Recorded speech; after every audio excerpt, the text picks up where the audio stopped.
Good evening, everyone, and welcome to our show, Fandom Access. Aaron and I are here. Jamie will be here shortly. And we've got, like 6 shows to talk about? Something?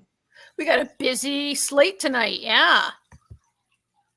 We have 2 season premieres, 2 season finales, and 2 shows that are just continuing. 2 shows in the middle of their seasons. So it's plenty to talk about tonight. And we're going to start with the Acolyte, right? Unfortunately. Ooh, can you hear me? I said unfortunately. Oh, that was my fault. I walked away from the computer for a second. Oh. Yeah, so Jamie will be here in a sec to tell us what she thinks, but I mean, I think we're generally not thrilled. We're generally underwhelmed by this episode, by the entire show, and I think if you look at the streaming numbers of what the top 10 shows are and the number of minutes people stream, this is not a hit with fans either. There was a couple things I kind of liked about it, but they were so minor. Never mind. Jamie, did you have trouble getting in here? Yeah, I not had trouble, but it said July 22nd instead of July 23rd. She made it yesterday. Okay. I didn't realize it said that when you did, because I couldn't figure out why it had the wrong date. I'm like, is this the right? Then I noticed the live box, and I realized, yep, that's it. So it's all good. We were just jumping into the Acolyte. We didn't really get into the episode yet. I think we're all, Deja and I are both generally disappointed with the show as a whole. I think you are also, Jamie, which is, I think, unfortunate because you're kind of new to a lot of the Star Wars shows. Yep. But yeah, it wasn't. The ending was stupid. I'm sorry. That's my comment. The ending was stupid. A lot of it was stupid. Yeah, a lot of it. That's a good point. A lot of it was stupid. Like, like Saul saying he killed her mother by accident. That was not an accident. No, that was a lie. Really, he didn't trip over a rock and stab her with his lightsaber. He should have said he didn't. Maybe should have said he didn't mean to. I mean, that's not. Exactly he absolutely meant to. No, he meant. We all saw it. Didn't realize it was I feel like it was like a reaction. It was still wrong, and he still killed her. But it was kind of like he didn't know what was happening, and he sort of reacted badly. Yeah. I think if he had realized what had happened, he may not have killed her, but that doesn't change the fact he did. I mean, it depends if you believe. It depends if you believe that he reacted like out of surprise, because she turns into smoke and she tries to like evaporate with May. I felt like his protesting that he felt he believed he did the right thing. He believed he was protecting the twins. Just wasn't earned. I guess maybe it wasn't set up well enough in the first episode where we saw what happened. Like, I don't think you're supposed to think that he actually had their best interest at heart.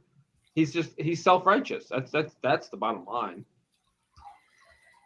His vision of what happened is the only one that matters, regardless of the truth. True. Yeah, I think that he. Yeah. I'm a Jedi. I'm a Jedi, and I'm always right. Yeah, and I'm a Jedi, and I have the right to take these children, who arguably are too old to be trained, right? Like, don't usually take a very young child to train as a Jedi. Well, not for nothing. I've always had a problem with the Jedi taking children. Yeah. Yeah, that is kind of a problem. And telling them, you're never going to see your mommy and daddy again. Like, what? Yeah, I mean, the idea that the Jedi go around and like take kids to be trained, and that they have the right to kind of take anyone who they think. Yeah, it's just not. And the thing is, like, I mean, we only had, we're only basing this on the canon of Star Wars, which is all the movies and TV shows that we've seen and everything. But the Jedi weren't always. That wasn't how you became a Jedi. like if you go into Legends, it's kind of different in the beginning. They're not going around kidnapping babies. Fair enough. At any rate, that's what's presented in this series is that, and in this episode is that Soul. I don't know, for Soul to always protest. I thought I was doing what's best. You were in danger. Like there really wasn't any evidence that these children were in danger, right? There was really Vernestra thinks that these children were created out of the Force, or I guess the Jedi think that much the same way Anakin. Which they were, the same way Anakin Skywalker was or will be. But what we saw, they appeared to be in a happy and loving home, right? Yes, they had like 40 witch mothers, but who are we to say about their culture? In this show, the Jedi are very disrespectful and dismissive of any culture but their own, right? I know that this show is trying to kind of subvert Star Wars and what we thought the Jedi were from the movies, but I don't know. Soul is one of my major problems, I think. Yeah. I had other problems with this episode. Yeah, well, so did I. I did like the senator though.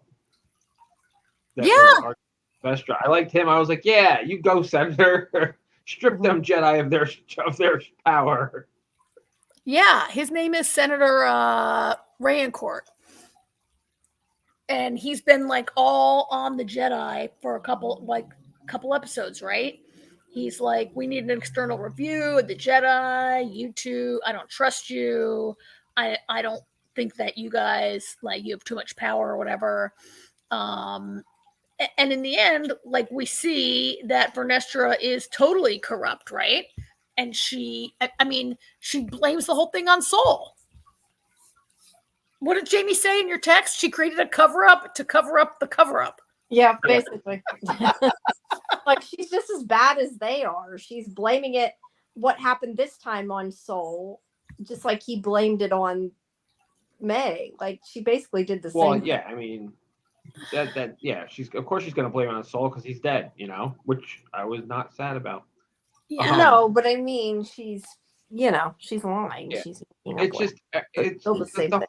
the only good thing I could say about the show is the fights are incredible as always. As far as the storyline, if this was just a show of just lightsabers duels, it'd be a great show.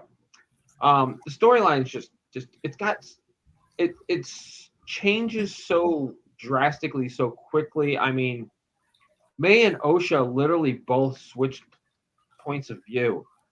Like, I kind of get May's a little bit better that she decides to get justice instead of revenge by saying, no, Soul's going to go before the council and he's going to pay for his crimes. Like, I kind of get that a little because we've kind of seen her the whole, May. I feel like May's arc was a progression, whereas Osha, it was just like, the Jedi are wonderful. I hate my sister. And then kill Soul with a force choke. Yeah, and the thing is I get that this is her way of, like, I don't want to say becoming a Jedi. It kind of is in a way. He's going to train her. But, like, if she's going to train under him, and that, in my opinion, means that she intends to go kill people for him. Yes. And that's a problem to me. Like, she was a quote-unquote good character, and suddenly she's going... I mean, like, to some extent, when a bad character becomes good, like, that's the point. You know what I mean? Like, they're changed, they're altered. But for the character that was good to suddenly be like, I'm going to go off with the bad guy and kill people, like, that just, to me, is stupid. Like, it just doesn't make sense. That's my saying. Like, it was too sudden. There was no progression for it. Like, May still hates Soul. She hates the Jedi and everything, but she chose justice over revenge. She still wants to see Soul punished, but we see the progression of her through the entire show. Whereas Osha in like 2 episodes is like, I'm gonna be a Sith Lord now. You know, it's just like Yeah, it's just it's so quick. And it just the only thing I liked about May was is it the first time, so this is something it's technically in canon. It was described originally in Legends, but and I guess in some of the books and comics that are canon, they've talked about it. But because I'm sure Jamie at the very least is wondering, when the lightsaber turned red, that's called bleeding a lightsaber. I thought it was interesting that they literally had her bleed into the crystal. Yeah, what does that was my other question, because I had asked you guys before that I thought like they were controlling the color by whether they were good or bad, like what No, it's not a mood ring. Okay, I have a right. picture. But so how did it so I'm explaining that. So it's called bleeding the crystal, and they went literal with the depiction, I think, because it's just easier for people to understand it that way. She's basically, all her hate and anger and despair is so massive that it corrupts the crystal, which is what makes it turn red. Like, Jamie, there's a little crystal inside the handle that isn't that sort of what I just said though? Somebody being evil makes it come out red. I mean, that's but it's not just evil. It's not just it's hate and anger. Okay. You know, which is a normal kind of emotion that all people feel at sometimes, right? That the Jedi are trained. So extensive is what you're saying. Yeah, like, and the Jedi are trained to, like, you know, suppress emotion. And like, I mean, one thing I didn't love about this episode is I mean, I guess they think it's clever to almost, to paraphrase, you know, they paraphrase Star Wars, you know, where Darth Vader says to Luke Skywalker, he says, feel your hate, use it, you know, slay me and complete your, like he talks, right? Doesn't he say, Luke, kill me now and complete your transformation to the dark side and take your place at the Emperor's side, or something like that, he says, right? Those are not the exact words. Yeah. And that's essentially what, you know, is said to Osha. Which, you know, the stranger says to Osha, he says, like, you know, do it, feel your hate, you know, come over to the dark side. It was, you know, I get it, but I don't get it, right? It was just a little too on the nose for me in that scene. Well, that's what I'm saying, though, is it was her transformation from one side to the other was so quick and drastic that it just didn't feel earned, you know. No, I didn't see it, you know. In the Star Wars prequel movies, you see Anakin's journey to the dark side. You know what I mean? For better or for worse, yes. You know, we know it's gonna. And that's the thing. We know it's gonna happen because we know who he becomes. But we still saw it. They still did a good job. You know, they still showed this person who wanted to do good and help people and everything, how he turned. You know, it was a gradual thing. You know what I mean? Yeah. I mean, and with Osha, it was literally 5 minutes. Yeah. At least that's what it felt like. Yeah, I mean, we felt that May turned on a dime also earlier in the season, where, like, the stranger, her master, is like, okay, now you just got to kill one more, you know, just kill, and she's like, or is like, kill Karnak, whatever. She says, I don't have to do this. She literally says, I don't have to do this. And it, like, just a light switch flips in her head and she decides not to follow him anymore, right? Yeah. Only like 2 episodes ago. They both sort of abruptly, it was so telegraphed that they were going to, I mean, they wore white and black in the entire season, right? It was so telegraphed from the start that they were going to do a switcheroo, and then it both of them were unearned, right? Yeah. Osha, I actually get it a little more. Like, Osha, you know, she says, oh, the reason I failed out of being a Jedi is because I couldn't, like, turn down my negative emotions and my grief at losing my mother or whatever. And she apparently has all this unresolved rage that's been brewing in her for like 8 years. I mean,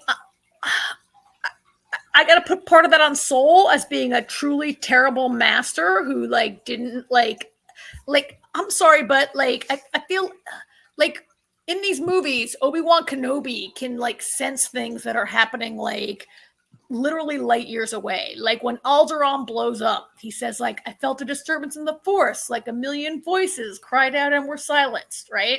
And then Soul can't sense things that are happening like 1 foot away from him. Yeah. And this is during a period where the Jedi are very powerful and very aware, aware of the Force and everything. Like, they're at a strong point in their history, whereas Obi-Wan was one of the last ones. Yeah, this is really at the peak of Jedi power, right? Well, I wouldn't say peak, but it's definitely still pretty powerful time. Yeah. And he like has mismanaged. I mean, I know that this is supposed to be a sort of, this show is supposed to be subverting everything we have been taught to believe about the Jedi and showing them as too powerful, and how we got to a place where there were only like 3 Jedi. When Luke Skywalker comes around, there's like 1 Jedi left, right? Or there are no Jedi left, really, right? Yeah, they're thought to be sort of extinct and crazy or whatever. And this is supposed to show us how they got there. And, in some sense, I think all of this stuff going on with like Vernestra and her leadership of the council, like some of that, is that maybe a better storyline? Like her cover up is, I don't know, the detective story, like are May and Osha kind of a distraction? Like and not a distraction, but not the best part of the story, not the best way to tell this story, maybe. Yeah. Well, and that's the thing, that the whole show is so fractured in its storytelling, and that's the problem. Like this is the show, maybe, right? But instead, we had to watch like this show instead. I don't mind watching that part of the show. It's the awful writing that I don't like. Yeah. Like, and that at the end of the day, that was the problem with the entire show. The writing was lazy. I said that a couple weeks ago. When he's when he's revealed, when the stranger is revealed, the goofy guy is revealed as the master, and it's like we all saw it coming. I was trying my damnedest to make it not happen because I didn't want it to happen, because it was so obvious. No, you're right. I remember, but I was like, I'm so over this shit because it's just lazy.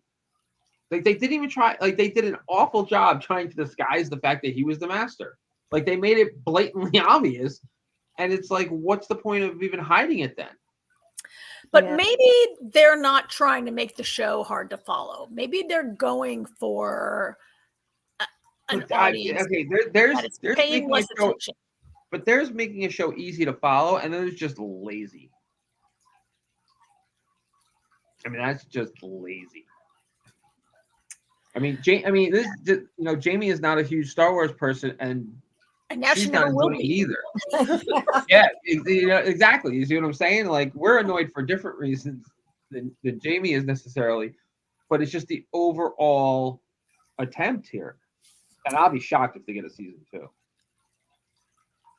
Well, let's talk about one good decision they made. This end with the handhold. Have you guys read? Like, they shot a kiss. The original ending they shot was that they would kiss. Yeah, I heard about that. And then there was a conversation that was like, wait a minute, they just killed all these people. She lost her sister. Is that really the right way to end this? And they left the kiss. But with all the other writing, does it really matter? No. Yeah. And then they went kind of with, you know what it is? They didn't want people to they didn't want to cause people any more harm after what they did to us in the Rise of Skywalker. Yeah. No, but I was just thinking, like, I almost can I feel like it almost makes more sense if she turned to the dark side because she was like in lust with him. It would make slightly more sense than the story we Yeah, already. literally seduced to the dark side. Literally. No, I know, but I just meant like at least then there's a reason why she did it. I guess. Besides that, you know. Oh, speaking of other things I'm I just didn't like, teasing. speaking of losing May, the mind wipe was so stupid. That pissed me off to no end. It made Yeah, what do you no want to sense. do? I want to begin with the fact that she's like, I want you to go. Like, she has to know they're going to take her. Like, she says it like she wants May to have a good life, but she has to know the Jedi are going to take her. She even says, like, they'll try to, find her with using May. So, like, I don't understand that choice. You know what I mean? Like, I don't either. it isn't I don't like understand. she said, like, I feel like if she wanted to do something to give May a good life, it would have made more sense to say something like, we'll switch and I'll turn myself in and you go type of thing. Like, that would have made more sense to me. No, you know what would have made more sense? Why didn't May just go with them? Yes. Well, yeah, that would have made more They sense. all could have gotten away. There was no Yeah. reason May had to turn herself in. And then they could drop May off somewhere on some planet and Yeah. go on with their evil plan and leave her to live in obscurity like she had And- been before. And they didn't have to wipe her memory. All they if they want to go this route where May turns herself in or whatnot, okay, fine. The only memory you have to wipe is her knowledge of the island. Yeah. Well, but I think they would have put her in prison or whatever for murder. Like, by them with her not remembering it, I'm guessing that they think they'll let her go after, or at least that they won't. They're not going to let her go. They're still going to use. let her go. They're Nope, still they're going not to gonna let use her go. her, but I mean, they're They're- not going to punish. They're going her, to use her. is what I'm saying. We don't know that they're not going to punish her. Well, I think no, we don't. But I'm saying I think that's I don't the think- idea of why she did that. Hey, I don't think we're ever going to find out because we're never going to get No, I season don't think 2 we out of this will. crap. Yeah, I don't. What'd you guys think of the force choke? I enjoyed that. I was glad Soul died. Well, Soul kind of got what was coming to him, maybe only because of his own like stupidity and like inability to be any kind of a master. I don't have a picture of the force choke. There's a picture. The force choke is a pretty like advanced, that's Jedi, like graduate level Jedi, right? Being able to force choke people. I mean, we see Darth Vader do it a lot. We don't see it a lot otherwise, right?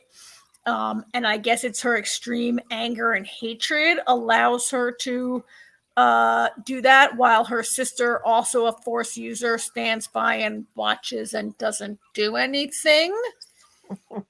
I mean, maybe the stranger would have prevented her. I don't know, but she doesn't even say like, "Hey, stop! Don't kill any more people," right? Or that was really her first murder, right? Like that's Osha, and that's the first person she. I mean, I don't know. It was cool to see. She's very she must be extremely powerful, or the writers just wanted to put something cool on the screen, right? But I don't know, AJ, am I correct that that's a pretty like advanced Jedi force use? That's advanced. I wouldn't call it advanced necessarily. You just don't. I think the reason we don't see it a lot is because, the good guys don't force choke people. Okay. That's fair. The proclaimed good guys don't force choke people. Yeah. Sis will drop you in a heartbeat with a force choke. Yeah. I mean, it was the foreshadowed like killing a Jedi without a weapon, right? The Jedi don't kill unarmed people. Is the bottom line there. Let me ask you guys. I agree with the statement that it probably wouldn't get renewed, but did they intend another season? Yes. You know? The showrunner wants to see 4, has a plan for 4 or 5. That's surprising because it seems like they put it in a place they could just end it. And usually they don't do that. Well, That's not an ending. That's that it's not a cliffhanger per se, but there's lots of threads dangling. Yeah, I guess I just don't care about the threads. That's the problem. Yeah, Well, I mean they leave us with this big cover up. So I feel the tease of, how do you say this guy's name? Darth Plagueis. The little, did you see that creepy evil guy lurking behind the wall, Jamie, who was shown for about a nanosecond? In the beginning of the episode. In the beginning of the episode, when they're first around the ruins, there's like a creepy, decrepit, withered emperor-looking dude like peeking around behind the wall, and he's I don't remember that. I must. He's like a Sith. He becomes. Is he Anakin? He's Palpatine. He's Palpatine's master. He's Palpatine's master. So that made me. I mean, I had to look up who he was. That pissed me off. Why did it piss you off? It pissed me off. Why did it piss you off? Because we don't need him. That's why it pissed me off. Like, is that an Easter egg, or is that putting the show like? No, that's literally putting the show. I mean, he's around. You know, I mean, it like time wise, you know, he's around. I mean, he's also. It's still also probably about. You figure. Probably about 50 years before he starts training Palpatine. 50, 60 years. Yeah, I'm torn about them. Is that an Easter egg or no? That's where this show is going, right? Which is into like non-movie other Star Wars universe kind of. Okay, I'm gonna cut all that and say two things. Every single thing doesn't need an origin story. And we don't like, is this really going down the road of like the Palpatine origin story and the event, like pre-Anakin, like everything? Do we need a whole origin story of Phantom Menace? Is that where this is going? And my second comment is this Marvel universe-itis? Is there, just like there's too much Marvel, I think, is there too much Star Wars now with stuff like this? Well, see, that's the thing. You're never going to get to I mean, in this span, unless they time jump the hop a lot, you're never gonna get to Palpatine. I mean, this is 100 years before, and that's why I feel like you don't need Plagueis, because it's 100 years before. You're not going to get, you know. And my thing is, you don't have to connect it to the rest of the universe. We know it's in the same universe, you know. I mean, we got Yoda's head at the end, which I was expecting to see Yoda at some point, because he's actually the Grand Master of the Council at this point in his life, which was fine. That quick cameo of Yoda is fine, because we, you know, he's expected to be around because he's a fucking Jedi. He's 800 years old, right? Yeah, we don't need Plagueis, because his story doesn't really matter right now. The most important thing he did was train Sidious. Yeah, who's another sort of another person that the majority of the audience is not. That's funny, familiar, right? We have Sol in the chat, and he's spot on. Disney and Marvel are married, so yeah, everything needs origin. Yeah. Thank you, Sol. I think it's too much. I think everything doesn't need origin, and exactly it. That's why, you know, I was looking forward to it, because I thought, okay, we're gonna get, you know, a new fresh story. And I will say one thing. I don't have a problem with the cover up of the cover up, simply because you've heard it time and time again. Oh, the Sith haven't been around in forever. There hasn't been a Sith in thousands of years. That's because everybody keeps covering up the fact that the Sith are still around. That's a good point. Let me ask you guys something, because I couldn't remember. I was trying to remember back to last week. I don't think I pay enough attention sometimes on this show. But whatever her name is, I want to call her Velastra. That's from Doctor Who. That's not the right character's name, but you know who I mean. The green one at the end of the table. Yes. They said before, they hinted that she was the master of the villain, right? Oh yeah, it was that new this episode? She was his master. That was another thing that was obvious. I mean, the most obvious thing. Right, but did they actually outright say it before this episode is what I'm asking. I couldn't remember if they said it or they didn't outright say it, but two things happened, okay? Two things. One was he was talking to Osha, and she asked about his scars, and he said that he left the Jedi because he was betrayed by his master, and the literal next scene, like the scene cut there and went to her, like it literally, that was the. Okay, then I guess I just realized it without them saying. That's what I wondered, because I couldn't remember if they like actually. And then we see that she has a Jedi whip, and the marks on his back look like whip marks. Yeah, it was pretty obvious from the get-go. Yeah. I mean, they lack subtlety in this bad script writing. Yeah. I mean, did this show? I mean, should they have gone even darker? Like, would it be better if they? I don't know, if it was like everybody was a Sith and it was all about like the Sith being like, God, the Jedi are the worst. We need to like, why are the Jedi persecute? Like that would have been more centering the Jedi at the center of the story. More interesting, right? Is that like a perspective that's not like, I don't know, could like, does this show like an unwillingness on Disney's part to maybe like be more interesting and darker? I don't know, like whenever AJ and I thought about Andor, it was a departure and a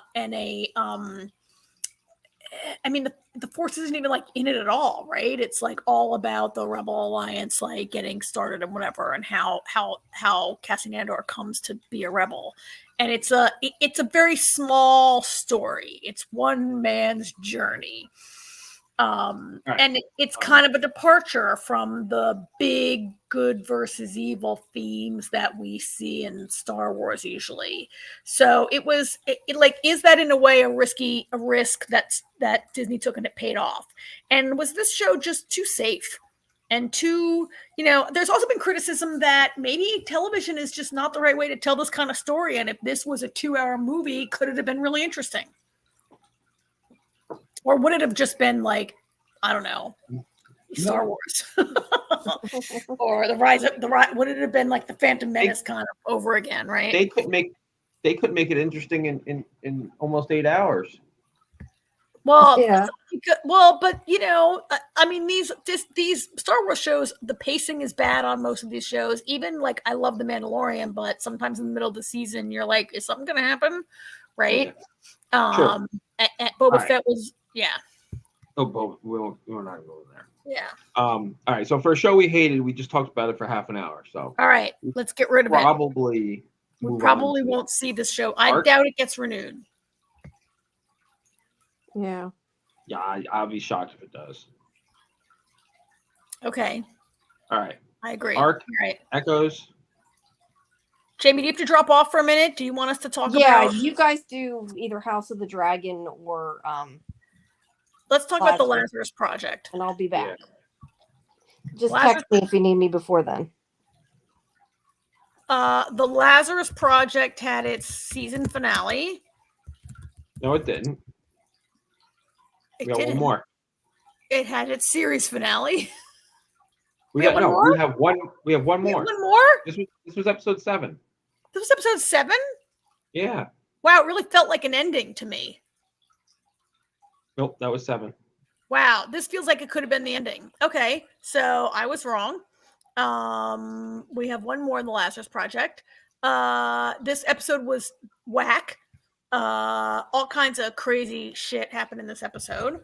I did rather really enjoy it.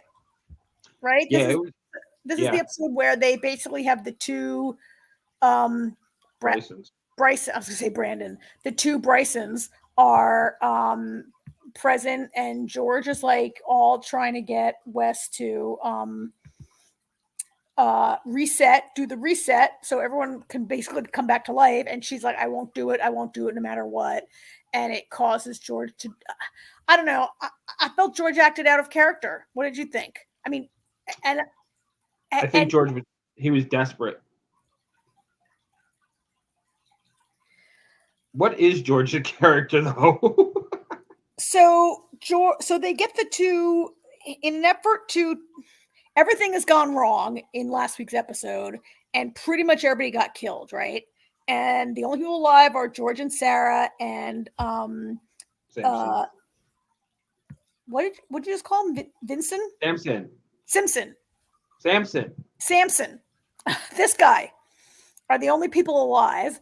And so they got to get the reset so they can have another shot at this, right? The only way to do it is to go into Lazarus headquarters and force Wes to do it. Which is never going to happen, right? So they take Bryson not knowing. I mean, Wes, how'd you feel about Wes in this episode? Wes, after she wipes out the lab, she has her, I don't know if this guy's her ex-husband or her ex-partner, but it's the father of her son. She has him murdered in cold blood, right? Granted, he did invent a time machine. He invented a time machine. Well, he didn't invent it. He just funded the people that did. All right. He was the mastermind that paid for the time machine, and she has him assassinated, and then she's gonna lie to her son about it, right? Well, she's a big fat liar to everybody about everything. But is she right? But she's right. Like a time machine. Okay. Yeah. Yes, I will say this. I understand her thought process. I understand that she's saying that having time travel is really dangerous and it could really screw shit up. And she's not wrong because shit is really screwed up. Yeah, but shit is screwed up not in the way that Wes fears. Wes is like, oh, if there's a time machine, you could never trust the stock market. You could never trust anything that ever happened because someone would go back and she's concerned about sort of societal and cultural breakdown. Stuff is messed up because of people, a very small inner circle of people trying to create or stop the time machine. Yeah. Her fears, I get them too, but they haven't come to pass yet, and stuff is already messed up. It's actually it's funny because she's not wrong about what her her fears aren't wrong, but what she has to come to realize is there's nothing she can do to stop it because it's already happened. Because it's one of those things where you can't. This is one of those things where you can change little things, but you can't change the big things because if you change the big things, then none of those things happen at all. What's her face there? Sarah? No, not Sarah. What's her face? Archie? No, Janet. Janet kind of says that, and she's talking to Bryson the one night, because she's really gotten to like Dr. Gray, and she's conflicted now. She's like, do I warn her? But then she's like, but if I don't go through with this, then nothing happens the way it did, and that would screw things up too, and that's, and that's the whole thing. No matter what, it's ironic because no matter what Wes does, it's not going to change anything because this is how it's always played out. This has always happened this way, and you can't change it because if you change it, then everything in the future changes and doesn't. Nobody goes back in time to stop the time machine. If you stop the time machine, it's interesting that this part of true time travel is playing out that way because when you look at the reset back to every July 1st, it doesn't happen that way. George and Sarah, they meet, but they don't always end up together, right? It doesn't always everything is not predestined. There's a little bit of there's randomness with the reset, but with the jump back in time, the randomness is kind of taken out of it a little bit, right? Well, it is still randomness, but it's how it happened. You know what I'm trying to say? Yeah. And it's funny because a lot of the stuff we've seen are alternate versions of stuff because now that we're going to have the reset, now it's going to play out how we've always known it's going to play out because of the reset, which is ironic because George creates the reset, forces her hand. Actually, Sarah does. I want to know what the hell Sarah says to her, because George leaves the room. Sarah has a conversation with Wes. George comes back in, and Wes is calling for Project Black, whatever the hell it's called. Code Black. Code Black, yeah. And George is like, "How did you do that?" So I don't know. Sarah said something to her. I want to know what Sarah said that got Wes on board. Because there was no changing her mind. I mean, she's sitting there watching her teenage son get beaten to a pulp with a telephone, and she still won't do it. And yet she sees her 24-year-old son sitting right next to him. So does she feel like, I know he doesn't die because he's here? But it's not about him dying. It's about the trauma he's going to endure because of it. I know. Which now we know why Bryson, Yes, and I mean, do we know? So Bryson, several episodes ago, said, George, it's not what you've done, it's what you're going to do. And in this episode, I guess there could be something else. In this episode, George and Sarah talk about that, about what is it that he will do. I mean, do you think that's it? Do you think Bryson's like, you beat me almost to death when I was 18 and I can remember it? And so, but he can't, how could he remember? Because he had to be 18 before he could be grown up to go back in time. Right, exactly. For George to beat him up, right?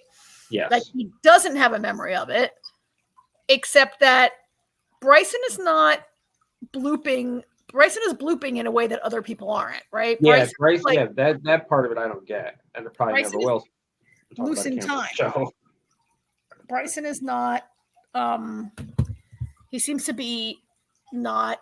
He seems to be maybe set unanchored in time. It's not really clear. I thought George beating Bryson with the. Beating Bryson with, I thought that was a little extreme even for him. He's killed about like 20 people. He's killed Shiv like 60 times in a row, right? Here it is. He's shot Shiv like 1,000,000 times. But George is sort of like we've not seen him be physically violent like that, right? It was a little surprising. Yeah, he's like I said, he's desperate. He got into such a groove that he couldn't even stop. If Sarah didn't stop him, he would have killed him. Yeah. Because he just got into such a rage between all, with the frustration of the whole thing. Yeah. And knowing George, he probably thought he was going to go in there and be like, okay, Wes, this is how it is, and you're going to do it. And he was thinking, oh, she's going to be like, oh, okay. And then when she didn't, he was just like, are you fucking kidding me?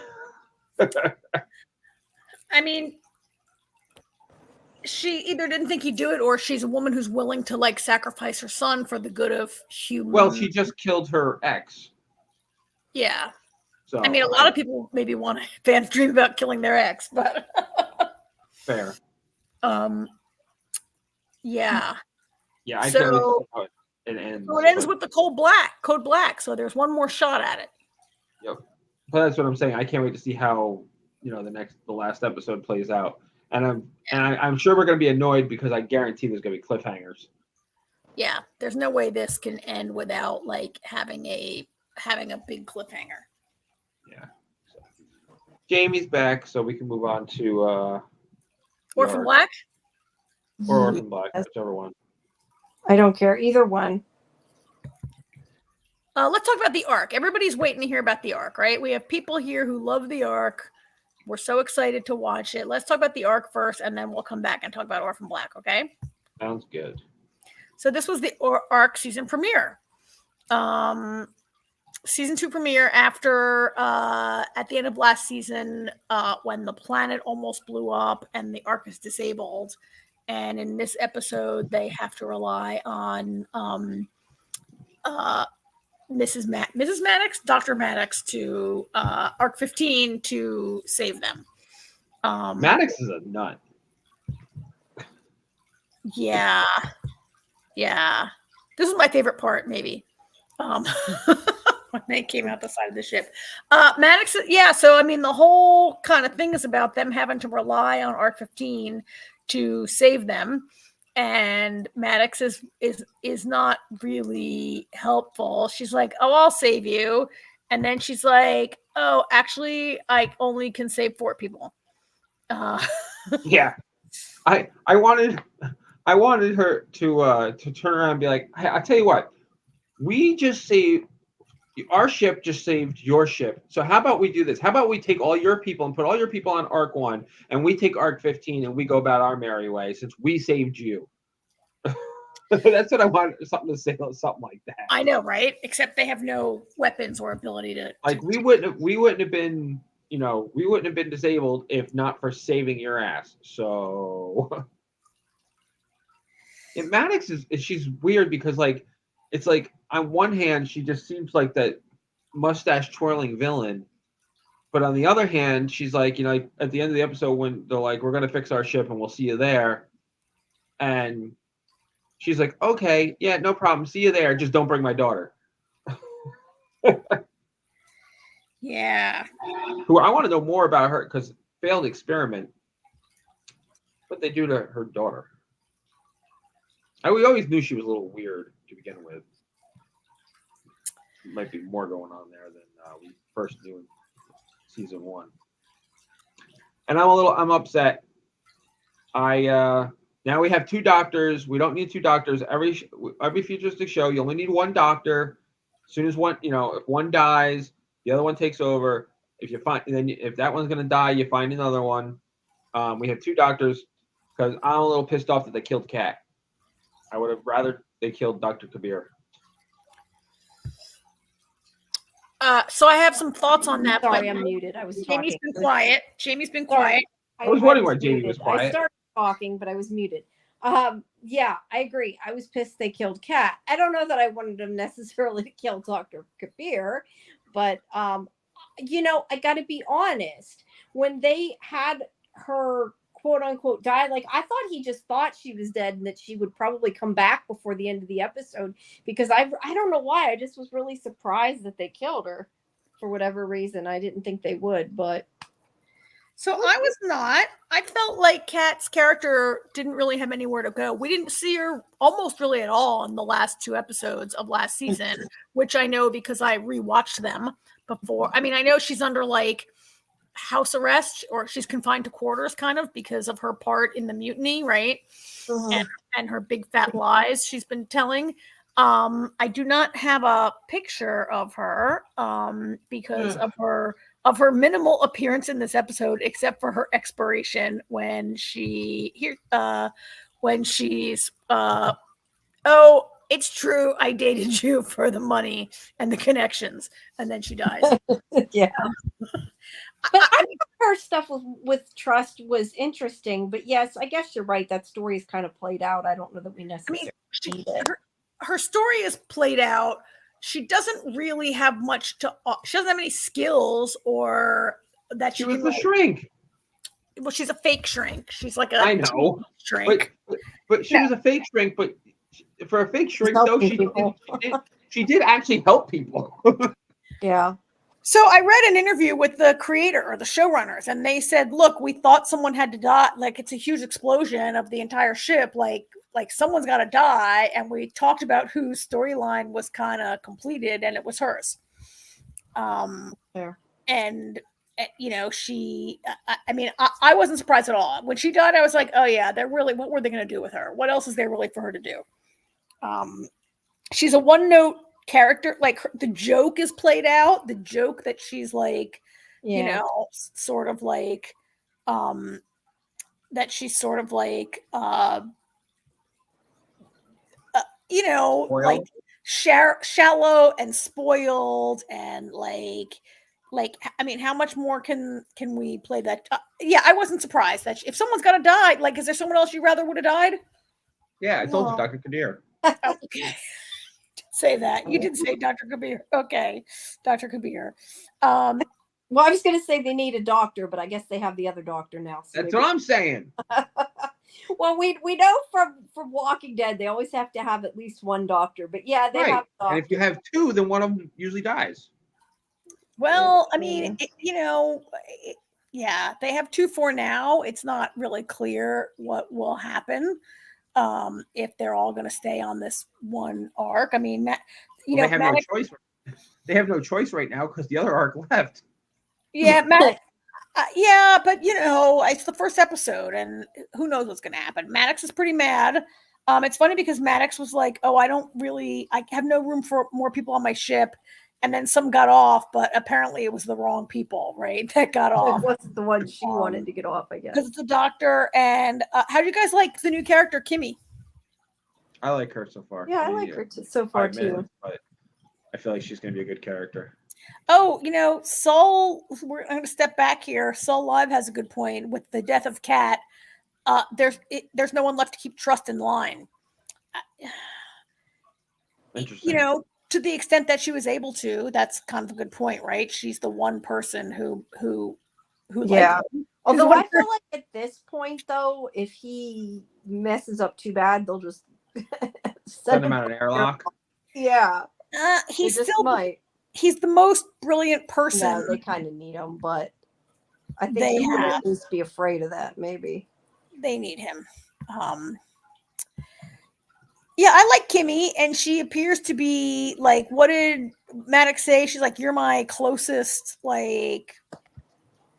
friend, or you're my key security officer, and I need you on the ship, and you better come back. But I kind of liked how in the beginning so when everybody climbs out of the ship, and they get in the shuttle, and Kimmy's the pilot, and they're like, you have to help us save all our people. And she's like, forget it, I got orders.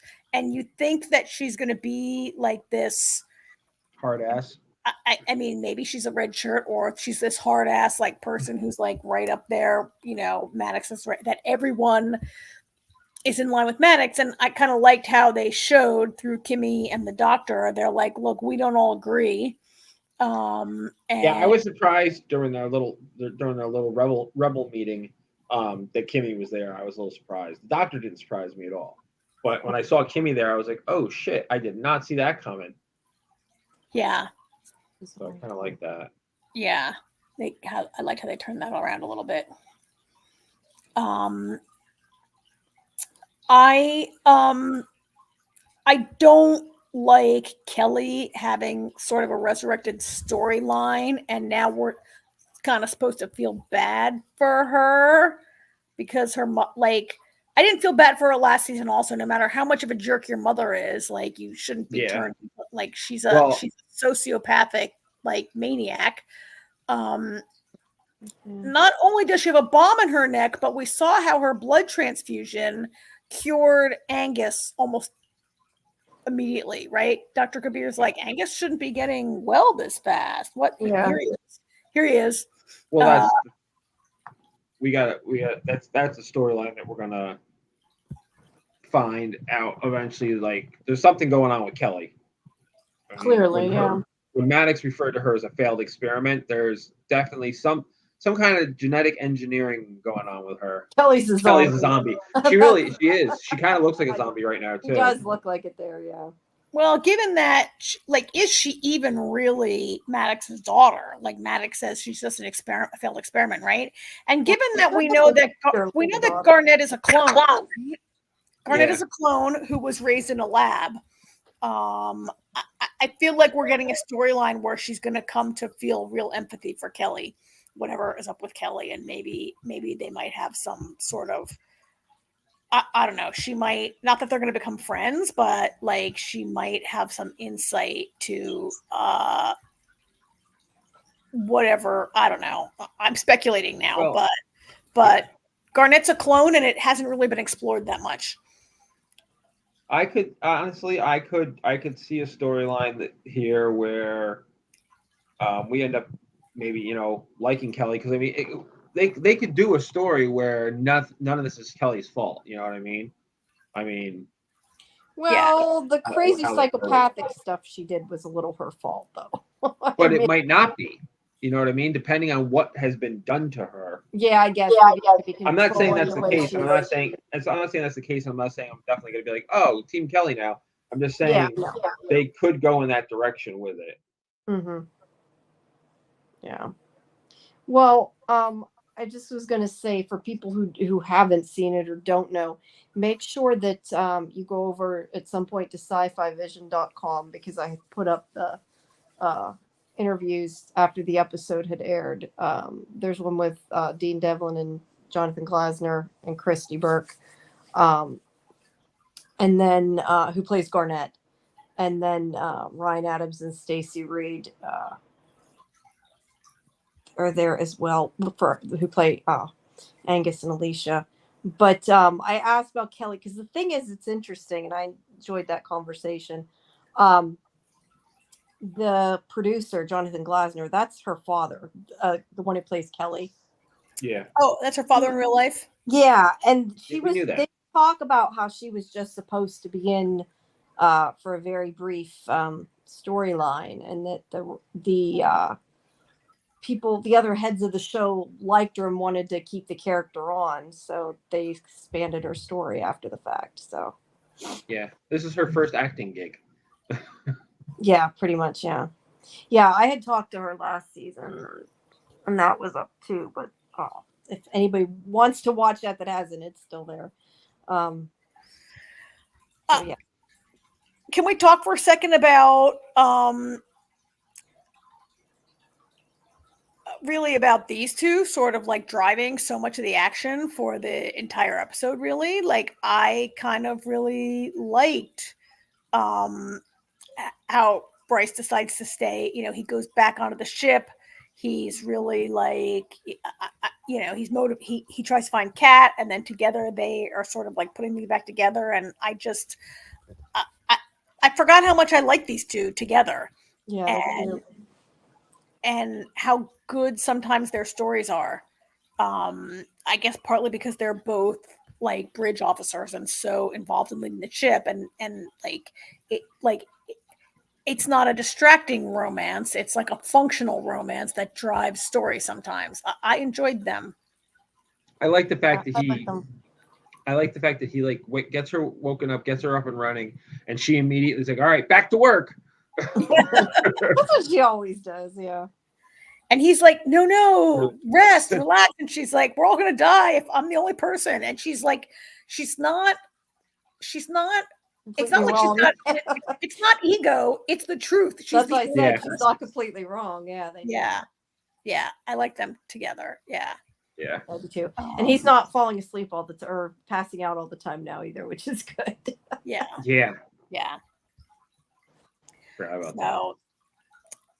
I thought it was good as a season premiere, that it really kind of kicked off, and they sort of, you know, through like Garnett and Maddox have this conversation about like, why didn't you go to Trappist one? Like, we were going to Trappist. Oh, really? Why'd you go there? Why aren't you going here? And like, there was this discussion about like what planet should be their next, you know, where they should go. And apparently the other arcs went to, what's it called, Trappist 1, and Max is like, hopefully they already have everything all set up and we can just go down there and start, you know, living down there.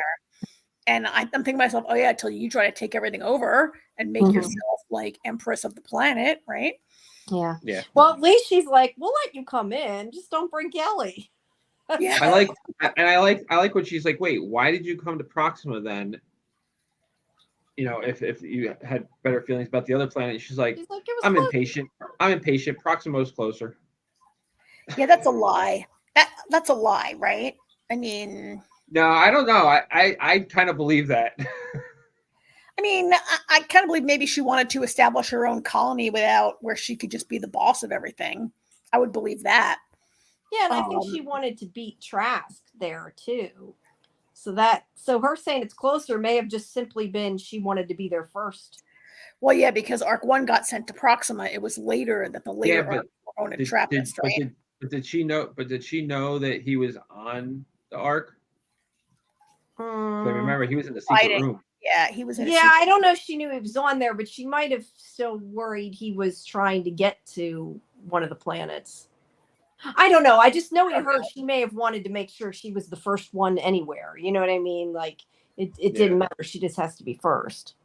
Well, I think it's about, I don't know that it's about, I think it's about power for her, that she really, I mean, she's running Arc 15 with like an iron hand. And I think she wants to be in control of everything because she thinks she's smarter than everyone else in a very different way than Trust does, right? Yeah. I mean, similar but different. But anyway, I liked how they set it up, and they're like headed for a new planet now. Okay, they blew up the first planet they were trying to get to. Let's try another one. Try again, yeah. And I liked how they go better. Kind of set all that up, yeah.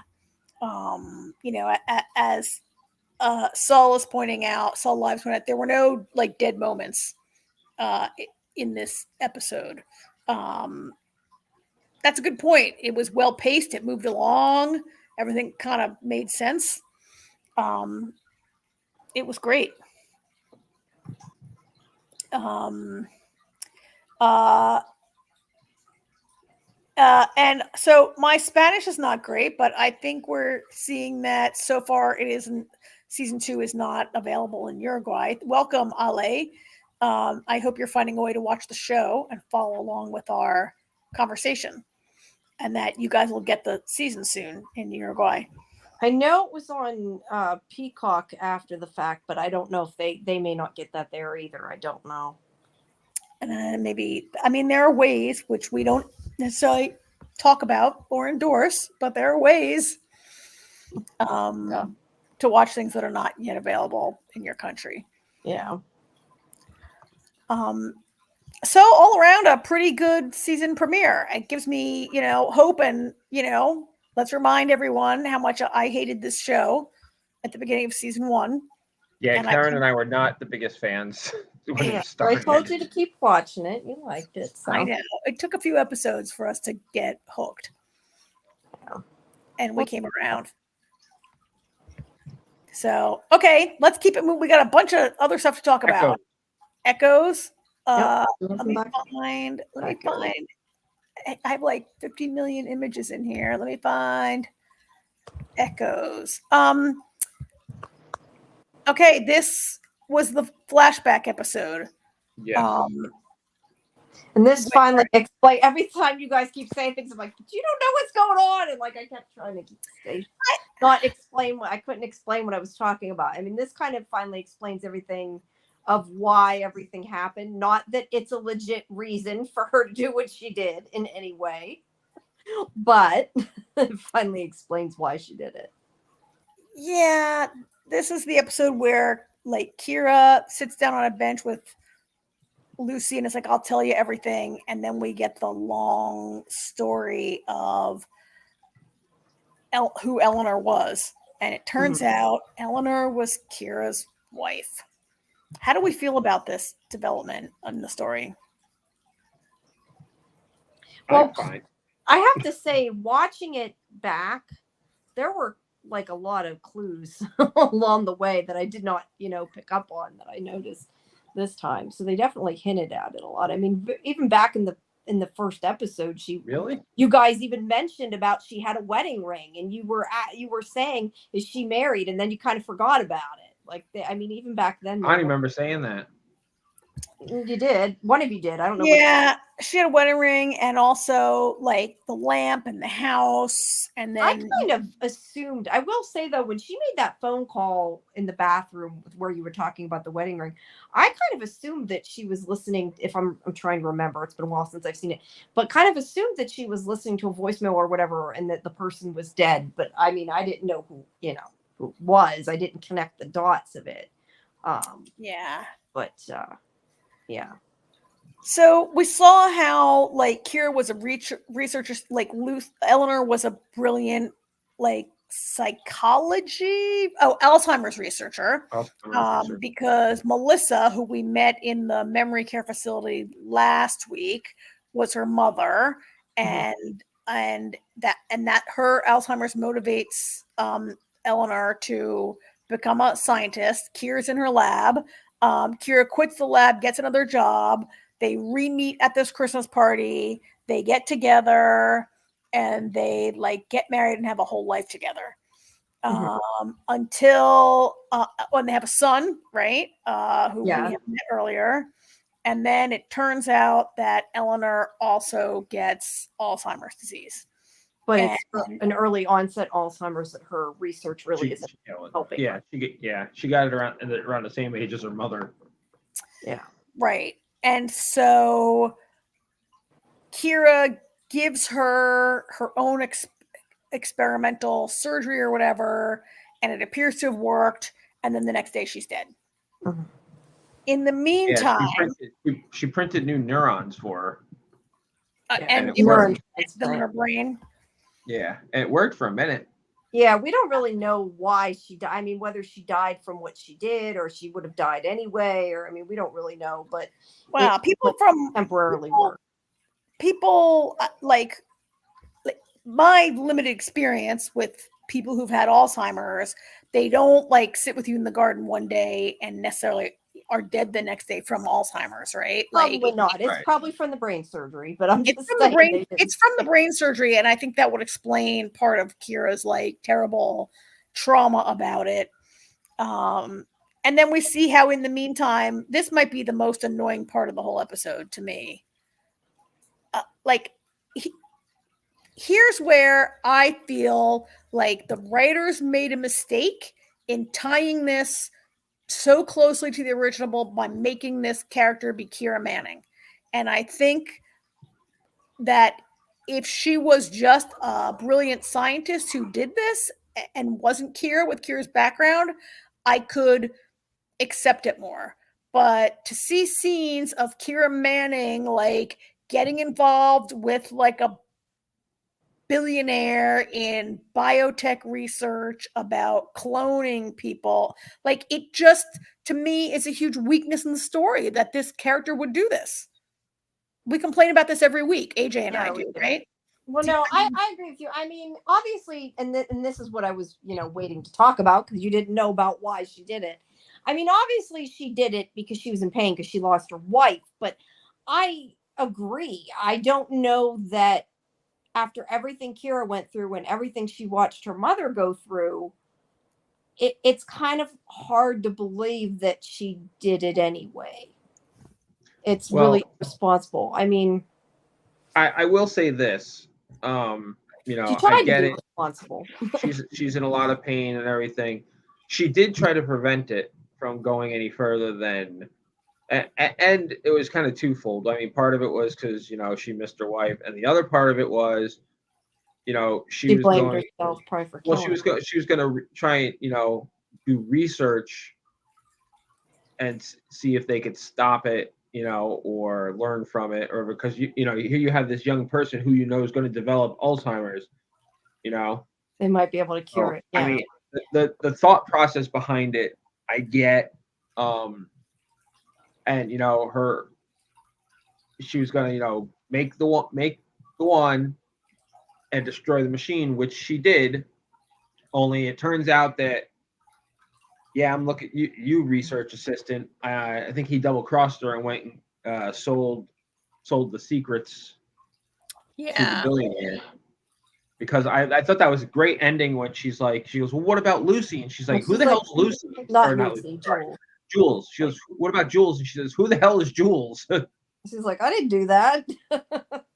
Yeah. Which makes me, which I mean, again, Kira's made some mistakes, but it makes me feel a lot better knowing that she has no idea, now that we know the extent of what her plan was. Again, not the greatest idea, but it's a little better.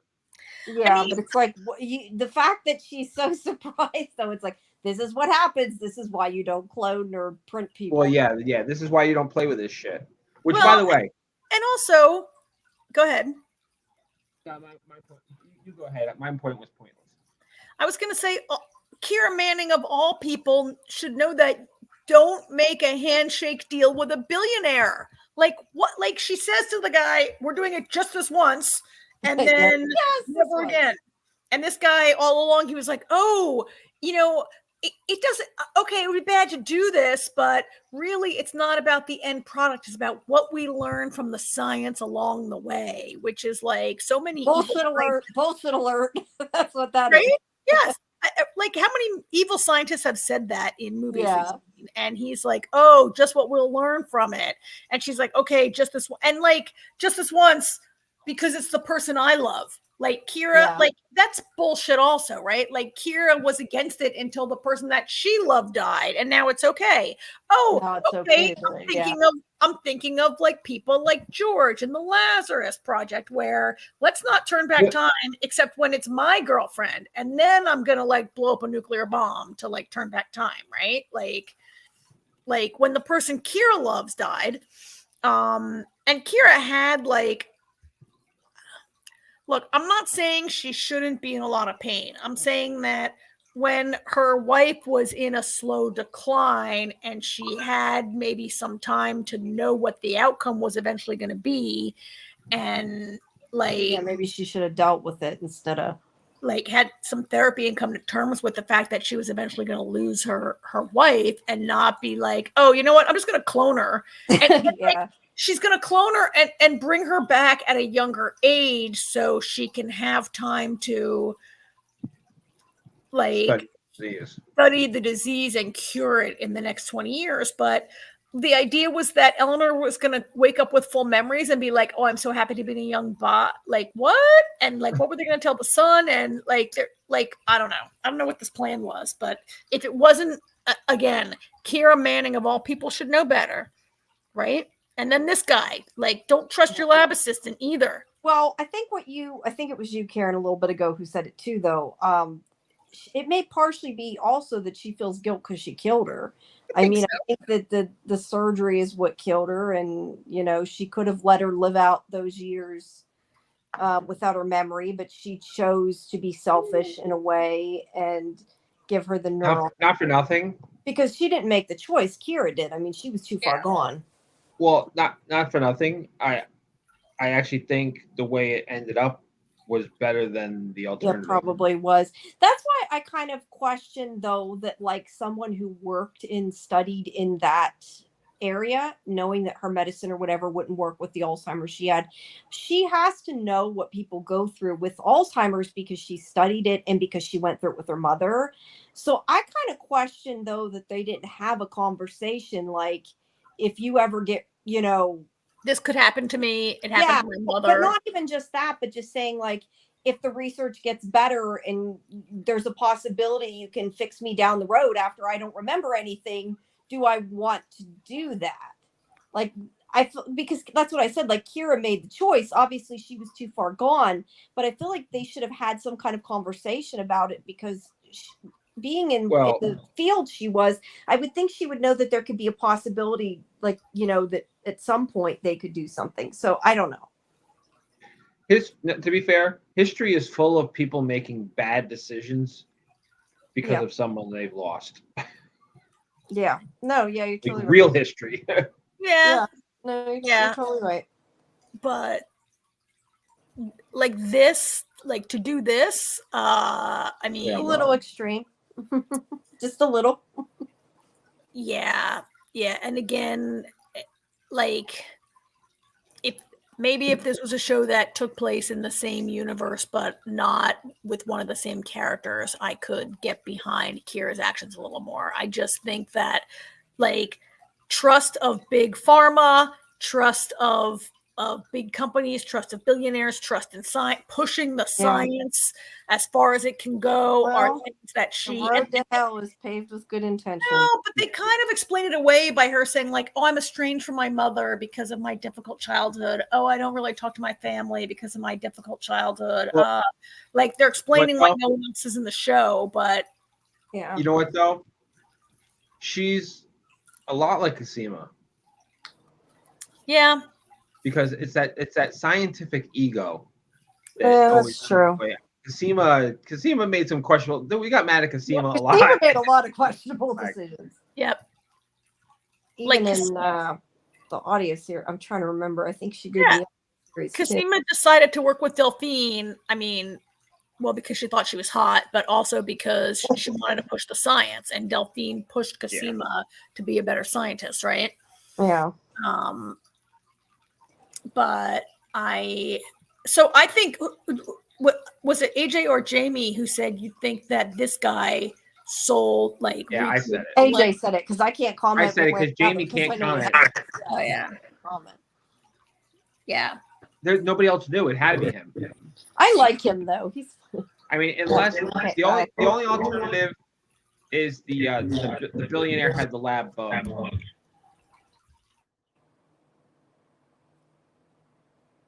Yeah. Say that again. We got some interference. I said the only alternative, if it wasn't the lab assistant, then he had the lab bugged. It's the only other way.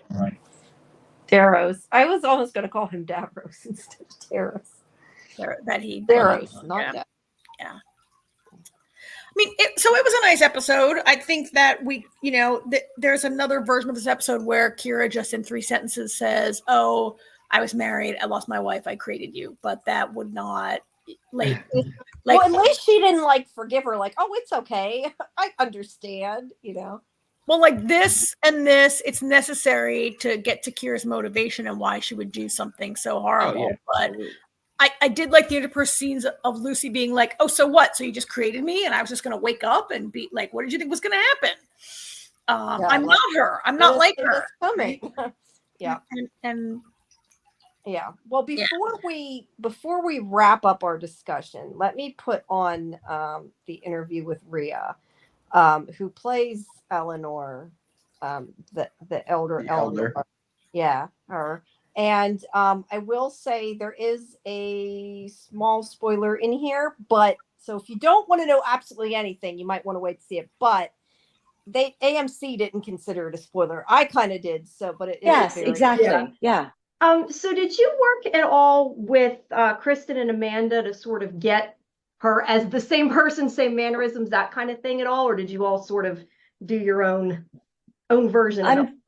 I think we all sort of did our own version. I didn't start till episode 5, right? So by the time I came, it was a little like being invited to the party late. That's true. That's right. True. So I felt a little like, I got cast and flew up for hair and makeup tests when they were shooting episode, I want to say it was 1, maybe 2. So they were already in and running. So by the time I got there, I really spent time with Keely. Mm-hmm. Getting to know her. She and I spent time getting to know each other, so we felt like we could build a believable history of marriage together. And as far as Amanda and Kristen, I really we talked about it, and mostly I just watched them. They were already in and working, so in some ways it was my job to pick up what they did, what they had started, and then figuring out how to kind of have it feel subtle. And not being pointed to, and just enough that even if people weren't conscious, it drew a line. Yeah, that makes sense. So, if you played a bunch of different versions, I'd probably be asking you if you could keep them separate. But I'm going to ask you the opposite question. Since she does not remember as time goes on different things, was it hard to sort of, I guess, remember at what point in time you are and how much of her backstory? I don't even know if you need to know that, but I'm just, as an actress, was that hard to sort of keep that separated, if that makes sense the way I asked that? No, it totally makes sense. And I actually spent a lot of time working and thinking through and getting really confused. Keeping kind of, I called, because I also had 2 Eleanors that I was playing, right? There's I ended up calling her the OG, and then there's the new one. So then it's even more confusing. And I had moments where I did a lot of asking, does it matter? Do I need to know, what have I remembered here? Do I remember that I've forgotten? Do I know there's a gap?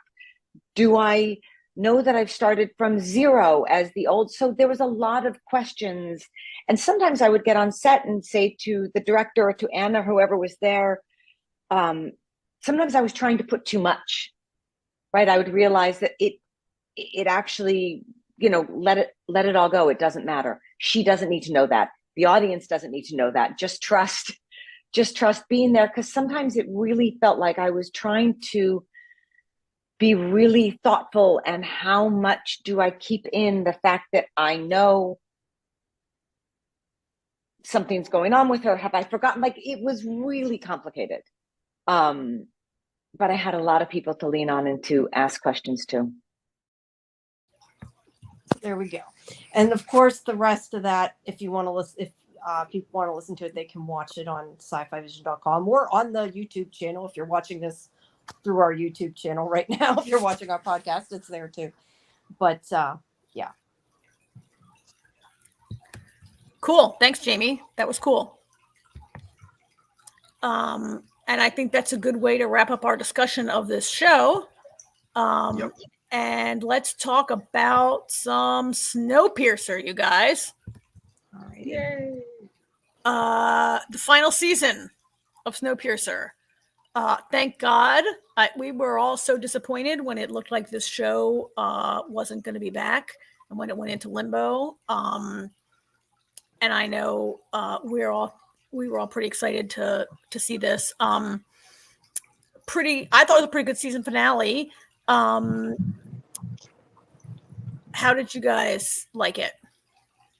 You mean premiere? You said finale. Premiere. I said finale. I thought it worked pretty well as a season premiere, and it puts a lot of stuff into action like right away. And I was surprised at some of the stuff that happened in this episode. I'm surprised at the turn this show took in this episode. Well, I like that they're off the dang train, because I've told you guys before, for whatever reason, the show always like gives me like it's not exactly even claustrophobic, but I don't know. I just always find this show really depressing. And I like that they're not all cramped up in the train, and I don't know. I enjoyed it a little more there. I mean, I think that was the point. No, I know it's the point, but I just always find it really depressing, and it wasn't quite as bad this time. No, it's a good show, but I like that they're out, because I think it makes it more interesting that they have somewhere else to go now, because even though that was like such a huge part of it, it's nice the stories moved forward, and like I understand why they did it, and they did have to, pay that off. I mean, they are in the train. They can't live outside, and but they can venture outside. Like, this shot is in the train. They're still inside the train for a lot of stuff. Yeah, like all the interior shots in New Eden are inside train cars, yes. Or maybe some shacks they built out of whatever, right? Yeah. Or Osweiler's tent up in the mountain. Yeah, that too. Poor Osweiler. Poor Oz. I love the first time we see Oz. I was like, I his fight with what's his face? Bochy. I said to Artie, I was like, once a dick, always a dick. Yeah. I don't have a picture of him. So, the irony of me for this episode, Karen, what did I say every week when Snowpiercer was on? Remind us, AJ. What did you say? You don't remember? You said a lot of things. It was every week. I think the only time I didn't say it is if she wasn't in the episode. Every week I said fuck Zari. Every week. I hated Zari. Zara, yep, but yeah. Yep. Yeah, I know. I was thinking at the beginning of this episode, at least they're not all fighting like they were before. But yeah, I was like, look at this happy little family unit they've got here. I was like, you know what? I don't hate her anymore. And then now they kill her. Yeah, why couldn't they kill her when they wanted them to? When they were constantly bitching back and forth, she was. When I constantly wanted her dead, they didn't kill her, and now they go and kill her. So let me ask you guys something. Do you guys feel like they just fridged her? They wanted her? Fridged her? You never heard the term fridging? Fridging. What's fridging? Fridging is when usually you kill a female character to motivate the male character. Oh, well, yeah. I felt that, like, isn't the baby more the motivation than she is? Well, yeah, that's what I'm saying. Like, you didn't need to kill Zara. You could have just had them kidnap the baby. Yeah. For Leighton to go off the deep end. Yeah. I was actually surprised, and the whole time she's fighting on the side of the cliff there, and they keep doing that bottom shot up. I'm like, he's gonna throw her off the cliff. Yeah, Like, and I have it's a so comment obvious. about that. I did want to say though, we don't actually know that he threw her off. I mean, I'm assuming he did, and I think that that's what's going to happen. But I mean, the doctor was telling her, don't struggle, that he won't hurt you, and she's like backing up towards the edge of the cliff. I wouldn't be 100% surprised if it turned out that like she tripped or something. But obviously, all she sees is that they're taking the baby. And like I said, I'm not saying that's going to happen. I don't think it will, but I'm just saying we really didn't see it. They didn't show what happened. It doesn't matter how she fell off the cliff. The point is, it's still the person's fault. It's their fault. It's Dr. Quacker's fault. I mean, she also is like a crackpot witch doctor, and if she tells you, "Don't worry, he won't hurt you," would you believe her? I mean, she does experiments on people to make them like immune to pain. She's a total nut job. Yeah, I mean, yeah, she is a total. I mean, and why they let her go around the baby in the first place is well, I mean, she's no, I know. I mean, I get it to a point. I mean, she helped Josie immensely. She's still doing skin grafts for Bogey. Bogey, yeah. So I mean, you knew when she told him though. You knew though when she told Zara. Oh, I think it was Zara she told when she was like saying, that she had more skin or whatever for Bogey. You knew that wasn't where she was going. It was. Yeah, you knew that. Right away she was up to something. Yeah. Yeah, so the death of Zara, I mean, definitely the kidnap of, what's the baby's name? Layla? The baby. It's not Layla, but it's similar to that. Lena, the baby being kidnapped is to motivate Leighton. I mean, I wondered if killing Zara was maybe also to remove a complication from Leighton and Josie's relationship, writing wise, right? Yeah. Honestly, I thought it was pretty great. But it was working. Yeah, what they were doing was working. So I don't know they necessarily needed to do that. Well, in which case, if you got to kill someone for effect in the first episode, is Zara's story arc complete now? She was an antagonist. She was a problem. Like, now that they're a happy little family, like, we don't need her story-wise. No. Fair enough. Someone's get rid of her. Someone's got to die, like a shocking death that will affect everyone and yet not really matter that much in the end. Like, this is it, maybe, right? Yeah. Fair enough. Enough to frighten the town. I didn't really see it coming, and yet it kind of is maybe like, I mean, so much of the early episodes, there was a storyline about how, like, you can't have a baby on Snowpiercer because there's limited resources. And remember, you had to go into a lottery or you had to be selected to be allowed to have a baby.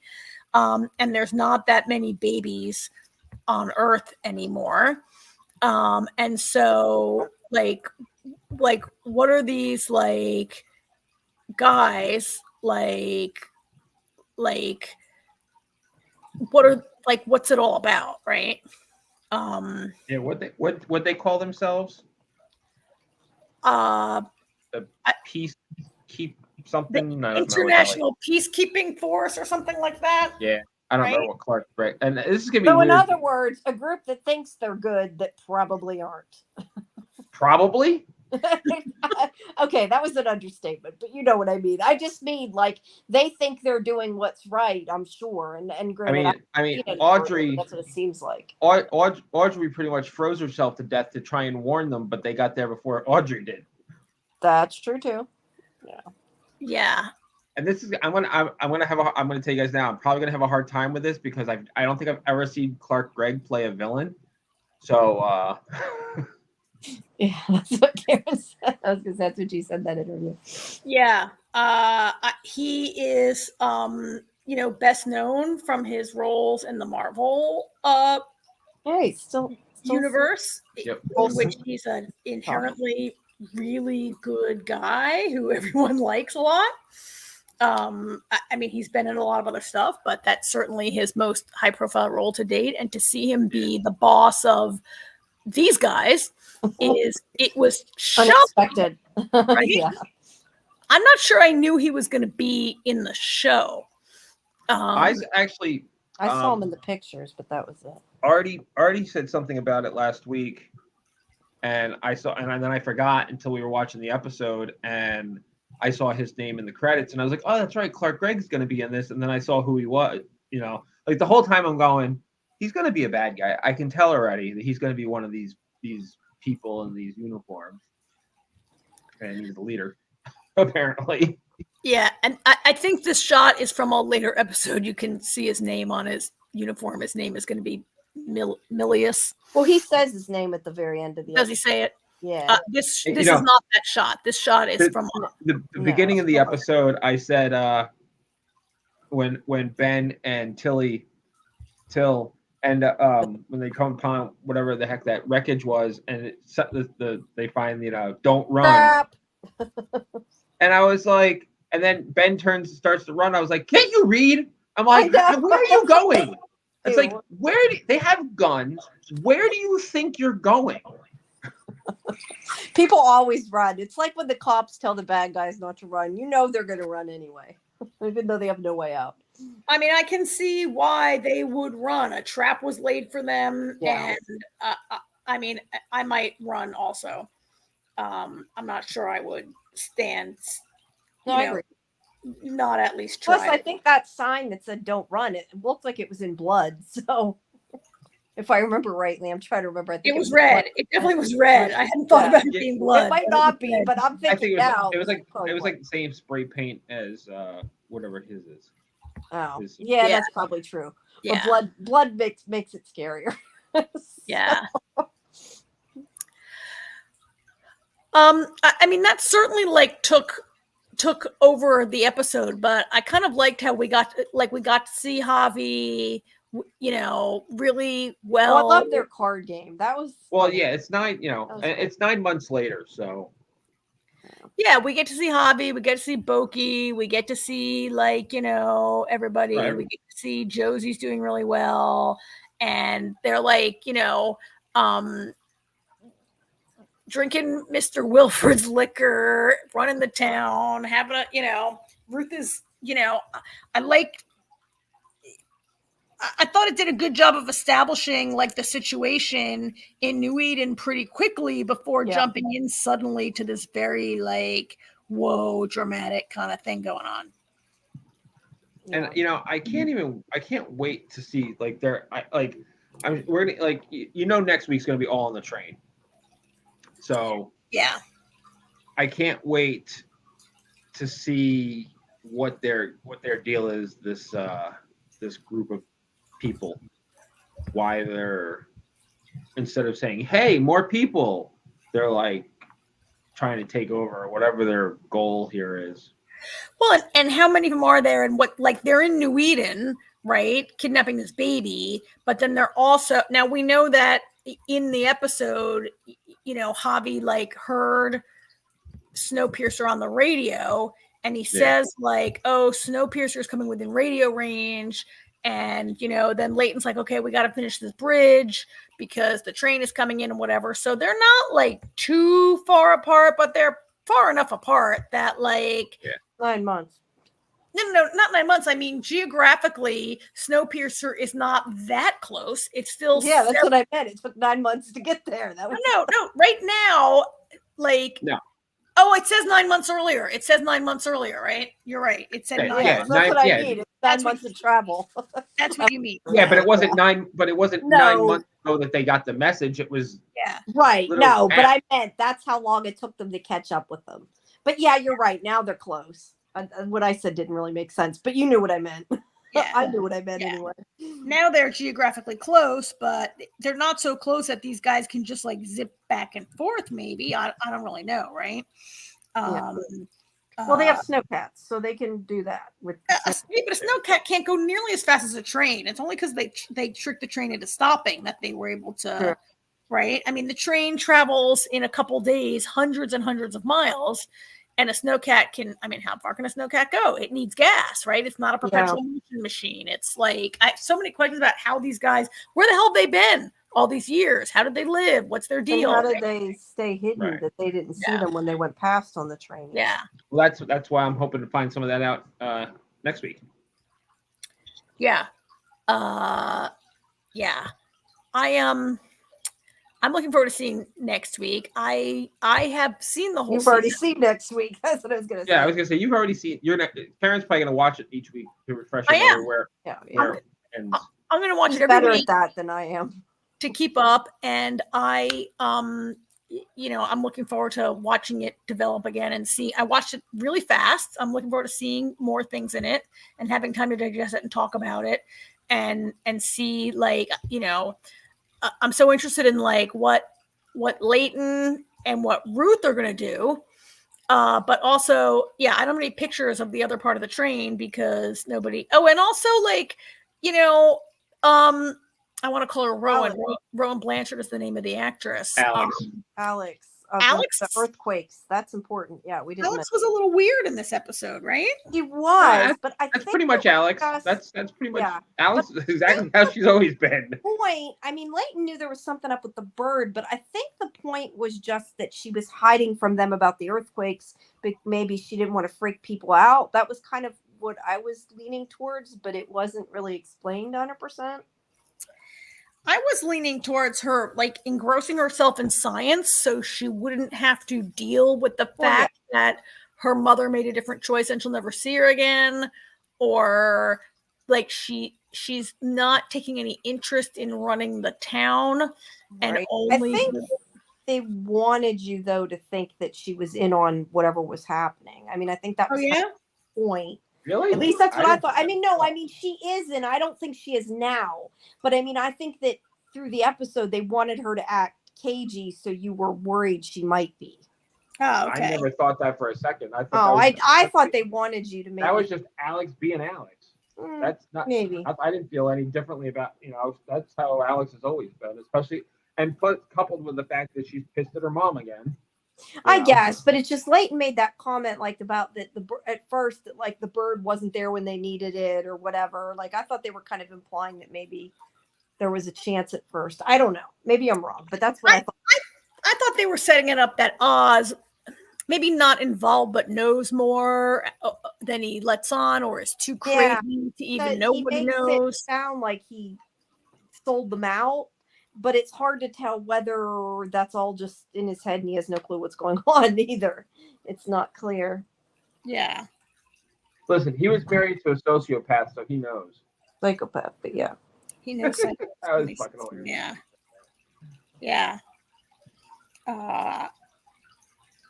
So off to a good start, right? I think we all agree off to a good start. Yeah, no, Karen, do you want to talk about your interview? Yes. So I gave an interview, conducted an interview with the showrunner. It is up now at Scifivision.com, and we talked a bit about what he's looking forward to now that so this guy became Paul Z. I know. I was gonna say I'm not even gonna try to. I'm not even. I can't pronounce his last name. I didn't ask him how to pronounce it. He became the showrunner in 2022 for the 4th season, right as it gets canceled. There's a strike for many months, then it gets moved to another. Like, he has directed this show through 2 years of like the wilderness to bring it to screen. So we talked about a little bit about that and about some of the storytelling opportunities that occur in having like the group on the train and the group in New Eden. And you're going to get to see some characters that let me say that after 3 years, and these people have been on the train for 7 years, you would think that they all know each other very well. And I think we're going to get to see some characters interacting that we haven't seen, have scenes together that much. And so we talked about that also. And some of the storytelling opportunities there. And what else did we talk about, Jamie? Anyway, it's all up there and you can read it. About Clark Gregg at the end. Yeah, we talked a little bit about getting Clark Gregg onto the show. And so you can read it all. It's not a video. You can read it at Scifivision.com. Very good. Alrighty. Righty. Well, I think that's it. That's it for you. We got one more thing on our Yeah. The only other thing I guess I can mention, but the movie doesn't come out till August 9th, so it's not going to be up for a little bit. But I did, for the movie The Last Friend, I talked to Ian Glenn. That was cool. That's cool, yeah. Earlier in the week. I talked to some other people too, but I mean, that's who people would probably know from it. But yeah, I'm trying to think. I don't think there's anything else. It's kind of like a little bit slow because of TCA and because of, Comic-Con's going on right now. So there's not as much, News going on. Yeah. Interviews anyway. Yeah. Yeah. Alrighty. Okay. Well, you guys talk about House of Dragon. All right. And I will see y'all next week. See you next week, Jamie. Good night, Jamie. Good night. Night. All right. Team Black is in the house. Then there were 2. Another week went by that did not convince me that I want to join Team Green. I'm not sure that will ever happen, but it didn't happen this week. Although I do think I started to feel a little bad for Allison this week. Not enough to really, I don't know, just, fully be on her side, but she's really isolated. She's really surrounded by her horrible children and horrible men who sideline her. This is the scene. I love this shot. This is when, like, in the small council, but this is when she gets kicked off the small council. Yeah. And Olivia Cook was just acting her head off in this scene. And I also love this scene where she has this great conversation with her brother, and she's like, yeah, my kids suck. How's the one kid that's being raised by other people? And everyone's like, great. The one you have nothing to do with, he's great. Right? So I liked all that and some other stuff that's going on there, but I think the Team Black stuff was a little more interesting, and I'm about done with Damon. Is this the 3rd episode in a row where we just see him having hallucinations at Harrenhal? Like, is his storyline completely stalled? I think it's the 4th. What? I think it's the 4th episode in a row. Right? Are we sick of that yet? Does this happen in the book? Does he just like have dreams, and his dreams are more and more disturbing? Like, did I need to see him like doing what he was doing? I hate to say it, but I feel like they've intentionally slowed the season down.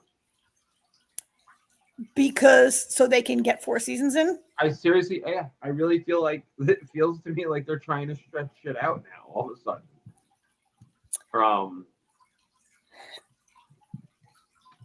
Maybe. At least I feel like the Damon stuff is finally going to come to an end now that Alice killed Old Man Tully.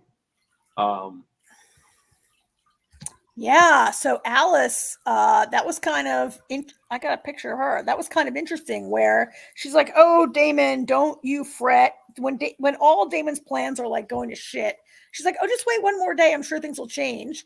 And then lo and behold, like Old Man Tully dies and young Grandpa Tully dies and young, I forget whether Oscar is the grandpa or the grandson. All I know is when the grandson met with Damon, he's like, yeah, we'll take your side as soon as my grandfather wakes up. And they're like, well, kill the old bastard. And Alice did finally. And then lo and behold, he wakes up dead the next day, right?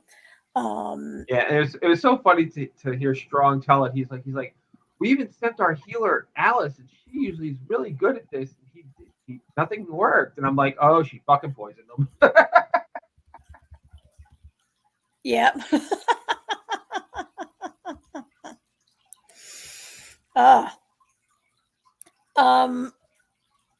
Yeah, but overall, I mean, that was interesting. Like, finally, something moved there, but I didn't really. Well, that's what I'm saying. Now that the Tullys are gonna bend the knee to Damon. Yeah, give their allegiance. I think that's gonna move the story around to where he's gonna be out and about now, putting more of the Riverlands together. I guess. I mean, his story has grown really boring to me. Like, right? Is it just me? Like, it is really boring to watch him have taking mushrooms, using magic mushrooms, to just have like these hallucinations which don't really tell me anything new about his character. Yes, you're the spare. Yes, you feel like your mother didn't love you. Yeah, your brother was going to be king and you were like, all of his insecurities and things that drive him, I think we already do. We already knew. Like, these hallucinations are not helping me. Yeah, it's not giving us any more insight into Damon. We already knew these things about him. Yeah. So I mean, I do think, and I don't have a good picture of his wife except for this one. Woohoo! But I think we've seen in this episode, finally in this episode and the previous one, but this is the episode where Rhaenyra kind of gets a spine, and I don't know if she has trusts Damon, wants Damon, has a use for Damon anymore. And I don't mean like romantically. I mean like she has been so isolated, and finally in this episode, she slaps that guy from her small council. Yeah, that was great. Right? Like he was just, I would have slapped him too. He's just droning on and on and on. And finally, she was just like stops, turns, and smacks him. And it's like, shut up. Like, I am your queen. Shut the hell up. Yeah. And she's not wrong, and that's the thing. She's not wrong. All these men still look at her. They're like, oh, yes, you're our queen. And you make the rules. But they don't treat her like she's like the queen at all. No, they don't. They treat her like, I mean, they treat her kind of like they treat Allison, in that, like, oh, you're a woman, you've never seen battle. And she's like, oh, you guys never have seen battle either. Oh, yeah. And they're like, oh, you don't know. But then they also give her the whole thing they give to like the king, and I don't have a pic, where they're always like, oh, we can't risk you. They were telling Aegon the same thing. You can't go out. You can't be at risk because you're the ruler, and we need to, keep you safe. And she finally was like, I'm sick of all you men. I'm the queen. Don't talk to me like that. And I'm going to make some plans here and do some things. And some people. And she finally stood up a little bit. So that was great. I mean, because we only have a few episodes left, and we've been promised 2 battles this season. And so one more has to come before the end of the season. Okay, that was a stupid sentence I just constructed there, but one more is coming soon, and we have to get characters moved into place for that. And, Damon is not getting us anywhere with his hallucinations and his dreams. It's the Greens that are moving us more towards war, for better or for worse, right? Oh, by the way, we had this great scene over here in King's Landing. It's Aemond who's really he's been the driver of the last couple episodes, right? Yeah. And in this, did you notice Aegon tried to crawl away? Yes. Like when he first comes in, you see he's grabbing at the sheets and he's just like trying, and he's not going. And I'm like, where does he think he's gonna go? No, because he's terrified of his brother. Oh yeah, no, I get it. Yeah. And then he's like, no, and then he's like, I don't remember anything. Yeah, he's lying. He remembers all of it, right? No, he knows damn well what happened. I mean, he remembers all of it. His mother comes to him. Also, when Allison sat with him, and just as she leaves, he goes, "Mother," right? He like whispers, Mommy. he's That was really like, I feel sorry for him. He also has always felt unloved. Like Allison managed to raise 2 boys who feel unloved and unwanted. And she's at the 3rd boy away, right? And then I don't know how she managed to raise these 2. Here's the problem though. Yeah. When you're the princes, how much raising is actually done by your parents? I mean, are you saying that they were like left to nannies and not like? Yes, pretty much. I mean, think about it. Especially Aegon, because he's, Aegon's, you're going to be the king someday and everything, so he's cocky as shit, to begin with. And yet totally unprepared. Well, yeah, they're young, so they get that whole, cocky teenage attitude to start with, Aemon has just always been psychotic. Well, he's been bullied and treated badly, like by his siblings. You know what? Though he gave as good as he got, though. Like he did. I mean, that scene when crap. Who's the dead? Luke. No, Luke. Jace. Oh, Jason Luke. Okay, so yeah, so Luke. When Luke took his eye, I mean, he did it to himself in that scene. Yeah. I mean, it started with the girls. The girls are the ones that started it on him because he took Vhagar out. Yeah. And the boys weren't even doing anything until he picked up a rock and threw it and hit Jason in the head with the rock. That's when they all tackled him. And then he's actually the one that pulled the knife out in the first place, and it fell on the ground. And then Luke picked it up and like, and it was because he had a rock in his hand and he was going to hit Jace again with it.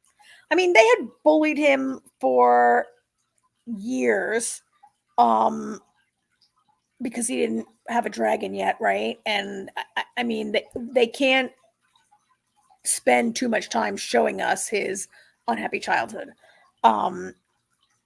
but we've come to this point. I think that, I mean, I would expect Aemon to try again to kill Aegon. Aemon knows that Aegon remembers, right? Yeah. He doesn't believe him at all. I think I'm going to agree with Saul.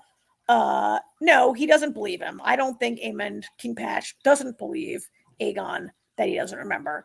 I'm not sure why he gave him the stone, but just to antagonize him. Symbolic in some way, right? Yeah. But he doesn't believe him as he pressed it into his crispy flesh. I mean, I would think he would try to kill him again until the scene later where Lord Lazarus comes in and says, listen, I was born with your, listen, you're never going to be what you were. You're always going to be like handicapped. People are going to laugh at you, blah, blah. I'm telling you, I was born with this, with this, he's got a club foot, right? And like people, I know about this, but I can help you is basically what he's saying, right? Like this guy is so crafty and he's like, all you've got is your mind. All you've got is your mind, and I'm going to help you develop it, basically, right? He's hedging his bets. Because should he live and recover, he needs to, like, Lazarus is always going to play every side until we see who comes ahead. He's like the little finger of this operation, right? That small council meaning he's like, oh, he's like, Your Grace. He's like, you humble me. I never expect. He goes, no, you fool. I'm not asking you to be the hand. I'm telling you to go get my grandfather. Yeah. And so he turns right around and it's like, okay, I'm gonna go make sure I ingratiate myself with the other guy. I think I haven't read the book, but I think the third brother is coming back, right? We haven't heard anything about Daron, the third brother, until all of a sudden in this episode there's a long conversation. I mean, I know it's coming. So I was a little disappointed that out of nowhere they're all of a sudden, oh, by the way, I have a third child that everybody has forgotten about. And that so I better mention him. I better mention him before he shows up again. Yeah, he really hasn't been. I forgot that she had this other kid that was sent to I go figured live in you Old did. Town. Most people did. And he's been raised as a ward in Old Town, and he, according to Gwen, is like super nice and really kind and generous, and the girls love him. And so I'm interested to see. I subscribed to like Vulture has like a House of the Dragon like discussion newsletter, and there was some speculation. Could he be? Is this guy going to show up and be blonde or be brown haired like Kristen Cole? Like, how long has Allison been sleeping with Kristen Cole? And like, was he sent away to be raised someplace else for this reason? Who knows? I don't know if that's in the book. They do have, they do add in a few things that aren't in the book sometimes. It's not really relevant because he has some other storyline to play out that probably doesn't matter, maybe. I don't know, but I'm interested to see what's going to happen. Like, all these characters are suddenly popping up, like this guy. And then we had all this amazing stuff happen in this episode also, right? Which we kind of knew was going to happen. Adam is a dragon rider. We talked about this last week. That we had that's Sea Smoke. Is that the dragon? Yeah. Sea Smoke. Who is the dragon that was ridden by Rhaenyra's fake dead husband, her gay husband who faked his own death and took off, right? That's his dragon and has been riderless. Although I don't know why his dragon just didn't follow him, but he's been riderless, and the dragon really hunted Adam down and chose him. It's interesting. Adam's brother is always shaving off his blonde hair. Adam doesn't have a strand of blonde hair. He does not appear to be a dragon seed physically, but apparently he is. So, well, yeah, I mean, he's Corlys is his dad too, so. Yeah, Corlys is his dad also, but he doesn't like have the physical, the blonde hair is the giveaway for most dragon riders. So like if Rhaenyra can, so Rhaenyra also tried to, I had a shot, I get all my pictures rejected by StreamYard because the sizes are too big sometimes. Well, that's a great, the scene right before, leading up or right after this is great. Rhaenyra and Melise, wait, what the hell's her name again? I forgot her name. White Worm. When they're making out, and then the guy like bursts in, and he's like, "Sea Smoke's been seen over, the fishing area," and she's like, "Yeah, he does that all the time. He's got a rider," and she went, "What?" Yeah, and she says, "Who can it be? It must be the Greens." And the guy's like, "Yeah, I guess it is, because who else could it be, right?" Yeah. Because she has just tried to put Sir Steffan Darklyn on the back of a dragon, and he gets burned alive. And so I think she doesn't believe it's possible that a dragon seed can ride, right? She's had one attack. Sea Smoke. Good point. Sea Smoke didn't like the white guy. Or maybe white, or maybe white meat is just better to eat. Yeah, dragons eat a lot of mutton, but I mean that was pretty. That was kind of a really great scene. All this was great. I mean, the scenes with the dragons are always great, right? They're so well done, and it's why this show takes a year in post, and costs so much to be put together.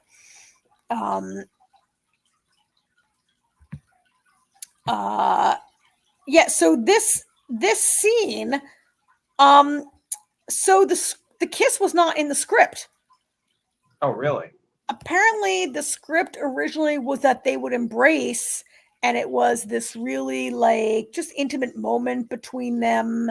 And that scene is about that embrace really, I mean, I think is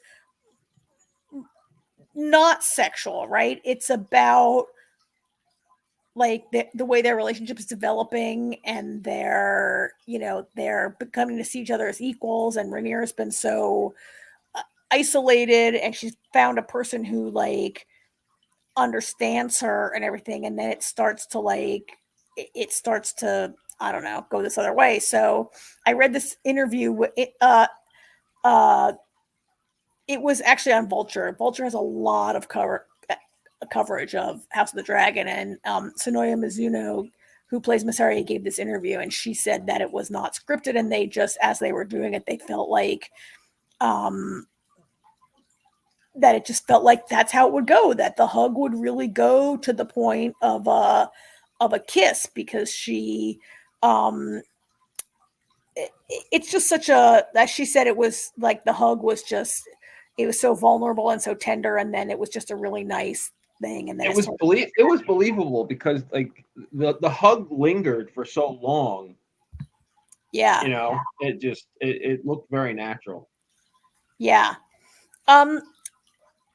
I thought it was great. I agree with you. It seemed really natural. It was really believable. It seemed to be, it flowed in the right direction.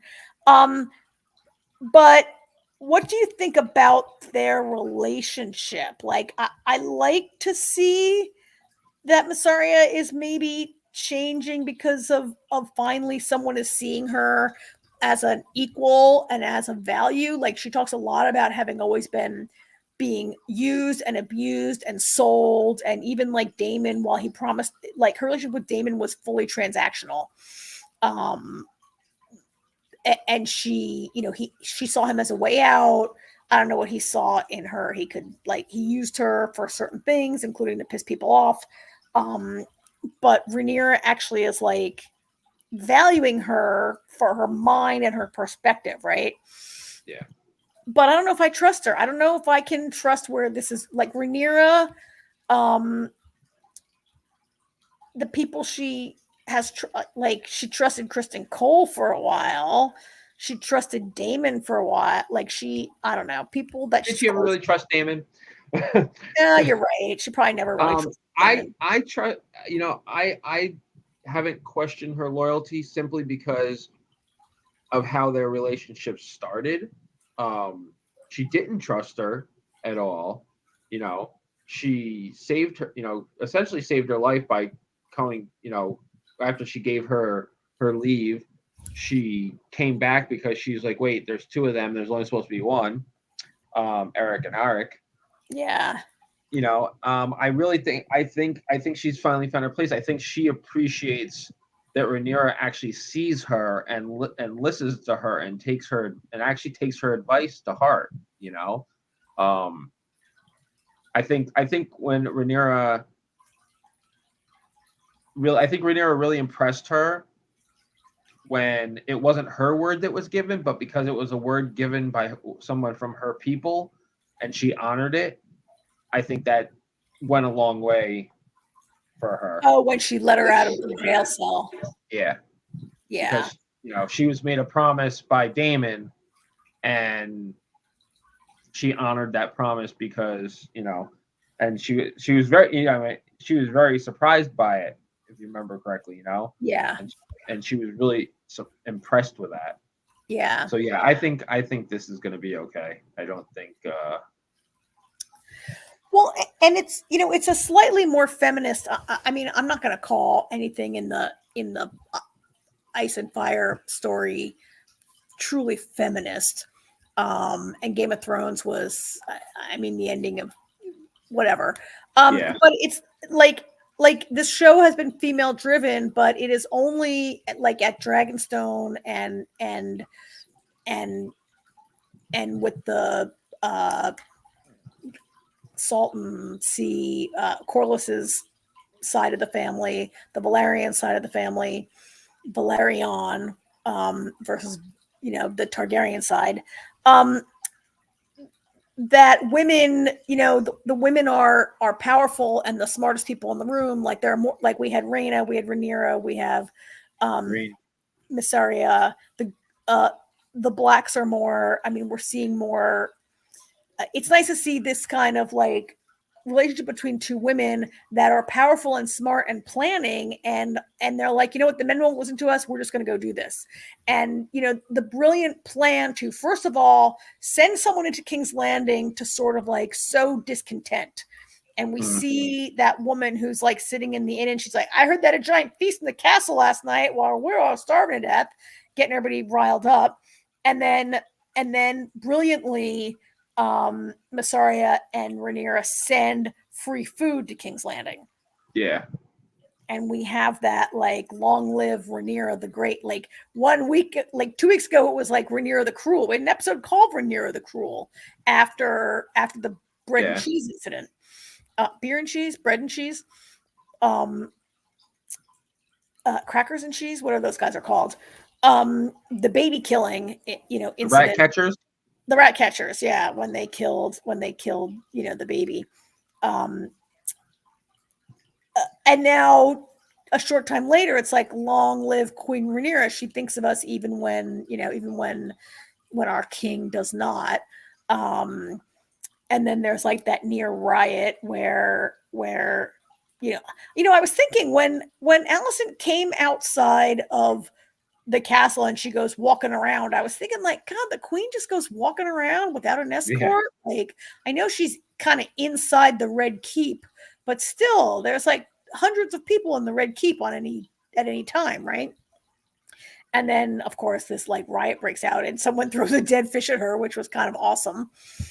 And there's that kind of, and poor Helena's caught up in it also, but it was a great move. It made me think like, I mean, I guess as much as I am Team Black and I would like to see Rhaenyra sit that throne, I have felt that is not where the show is going, and that the Greens are going to win. I don't know why I think that, because all I really know is that this is the story of how they all destroyed themselves, right? How the House of the Dragon destroyed itself is all I really know about what this story is. I know that 100 years later they're gone and the dragons are gone, and I know the history and the Mad King and all that we learned through Game of Thrones.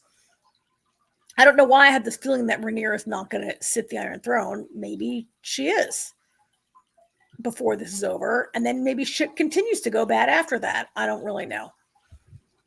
But this episode sort of made me think, Rhaenyra maybe is going to outthink these people.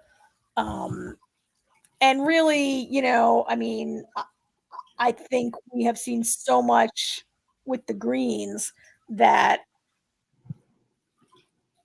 neither of these boys can really do it. And we saw Alicent say to him, I had that picture of them together, where Alicent is like, she's always like, how many times is somebody going to say, you have the impetuousness of youth. You're too young. You guys like always want to like go to war. And I mean, I don't think that Aemon can really, he's smarter. He's made some good moves, but he is too arrogant, right? And too bloodthirsty to really prosecute a successful war. Yeah. But he's also smart enough to call his grandfather back to be his hand. He did, but as of now, Otto Hightower cannot be found, right? No, they don't know where he went. He's not answering nobody. I wonder where he went. He didn't go home, apparently. He's not home. And no one knows where he is. He's at large in Westeros somewhere. I mean, I'm sure he's going to turn up. Yeah. Oh, there's one more thing. So we had a little bit in the Eyrie. Oh yeah, I don't have a picture of that. Yeah, Lady Arryn, man, she is something else. So Bela is out with the boys, and they come across some scorched earth. Yep. Come to find out, there is a very large wild dragon in the Eyrie. Yeah. So she's like, she was not happy with Lady Arryn. She was like, you misled me. She's like, you have a dragon. Except she doesn't have a dragon. She's like, oh, that? She's like, well, it is kind of large, but. So now her and the boys are on their way to getting on a ship, and they're going to Pentos. Which is how those eggs come to Pentos that eventually fall into Daenerys' hands in Game of Thrones. Yes. That's how those eggs get there. Yeah, I mean, Lady Arryn has a dragon, but she doesn't have a dragon. A wild dragon is not like useful at all, right? It probably is a pain in the ass at best and a huge danger at worst, right? Yeah. Because you can't tell who it's gonna kill. I'm not sure which dragon that is. You might know which one it is. It seems like a big part of the plot right now is finding writers for all the dragons that you can. I keep waiting for the guy that claims to be the bastard brother of Daemon and Viserys. I keep waiting for him to go to Dragonstone. Oh yeah, that blonde guy who was running his mouth in the Yeah. Him and Hugh the blacksmith clearly are dragon seed, right? And one or both of them have to wind up on a dragon. His name is Ulf, I think. One or both of them have to wind up on a dragon. You know, the blacksmith, he kind of pissed me off. There's all these ships of food and everything, and people are like beating each other up. Like, go to the Blackwater and get some more yourself. Ships are still there. Like, people can only carry so much. Yeah, when people are starving, you can't really. I mean, they grab. People are starving and desperate. But that's what I'm saying. There's more. It's not like if you don't grab something from somebody else that you're not going to get any. There is plenty there. That is behavior we see, AJ, in many countries around the world right now, where people are hungry and aid is delivered, and they're starving. Yeah, he seemed kind of jerky, and maybe kind of the point is that Rhaenyra is going to have to deal with these like jerky guys just because they can ride dragons. Because I think that the Targaryens, they have this thing that only the dragon's blood can ride a dragon, but they definitely also think you should have a certain amount of breeding and royalty about you, right?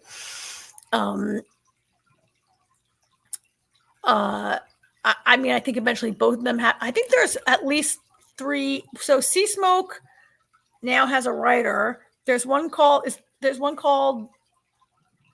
I forget the other. There's at least 2 more. Yeah. Yeah. So anyway, I won't belabor that. But those 2 guys and that wild dragon in the Vale will maybe find a writer also. Although I don't know. These dragons are these dragons are trained. The dragons that have riders are trained, like they sleep in your cradle with you, right? They like we saw the tiny dragons playing with the babies. I was just gonna say how cute was the dragon was Aegon's dragon. Yeah, yeah, they were pretty cute. Yeah, that's so. Yep. So it seemed like a good setup for next week for a couple. Except for if we could just get rid of boring Matt. I'm so glad Jamie's not here. I'm going to say boring Matt Smith needs to get off the show. Damon. Well, that's what I'm saying. I think he's actually going to leave Harrenhal next week and actually go do something. Well, I hope he does something, and I hope he doesn't go back to Dragonstone because Rhaenyra doesn't need him right now. Maybe she never needed him. Like he's been using her all along, right? He's using her. And he thinks he's going to go and he thinks he's going to like be the king, and he's really not acting much like a king. Sure he is, by saying I'm the king. Which is by saying men think they can just say I'm the king and it makes them the king, right? Because women will just, I don't know, like because he thinks everybody will back him, and that like everybody will be like, no way can a woman be the king. A man needs to be the king, a queen, whatever, you know what I mean. So he's just so full of his own arrogance and plan. So, but you know what? That's how Damon's been since the first time we saw him on screen. Yes, but he used to be exciting and interesting, yes, and creepy, and now he's boring and creepy. Fair enough. Yeah. All right. I think right. that covers it all. We'll be a show later next week. Okay, we can move ourselves a little faster next week when we have one show down. Yeah. At least We the got Acolyte. finale of Lazarus next week. Yep. And then we'll next to last episode of Dragon. Yep, we'll get a light schedule as we move into Excellent. August eventually. Yep. So Okay, so we'll be back next week. I wanted to also let you know, AJ, that on Sunday I am gonna be a guest host with Michael Day on Talented Universe, and we are interviewing. We're doing a House of the Dragon interview with Paul Kennedy, who plays. They call him Iron Rod, the guy on the small council who was the Master of Laws, who they call him Lord Iron Rod. His name is oh, come on.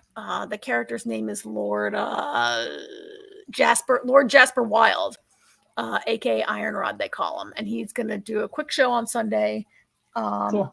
3 p.m. Eastern time. We're gonna have a nice interview with him before the episode airs.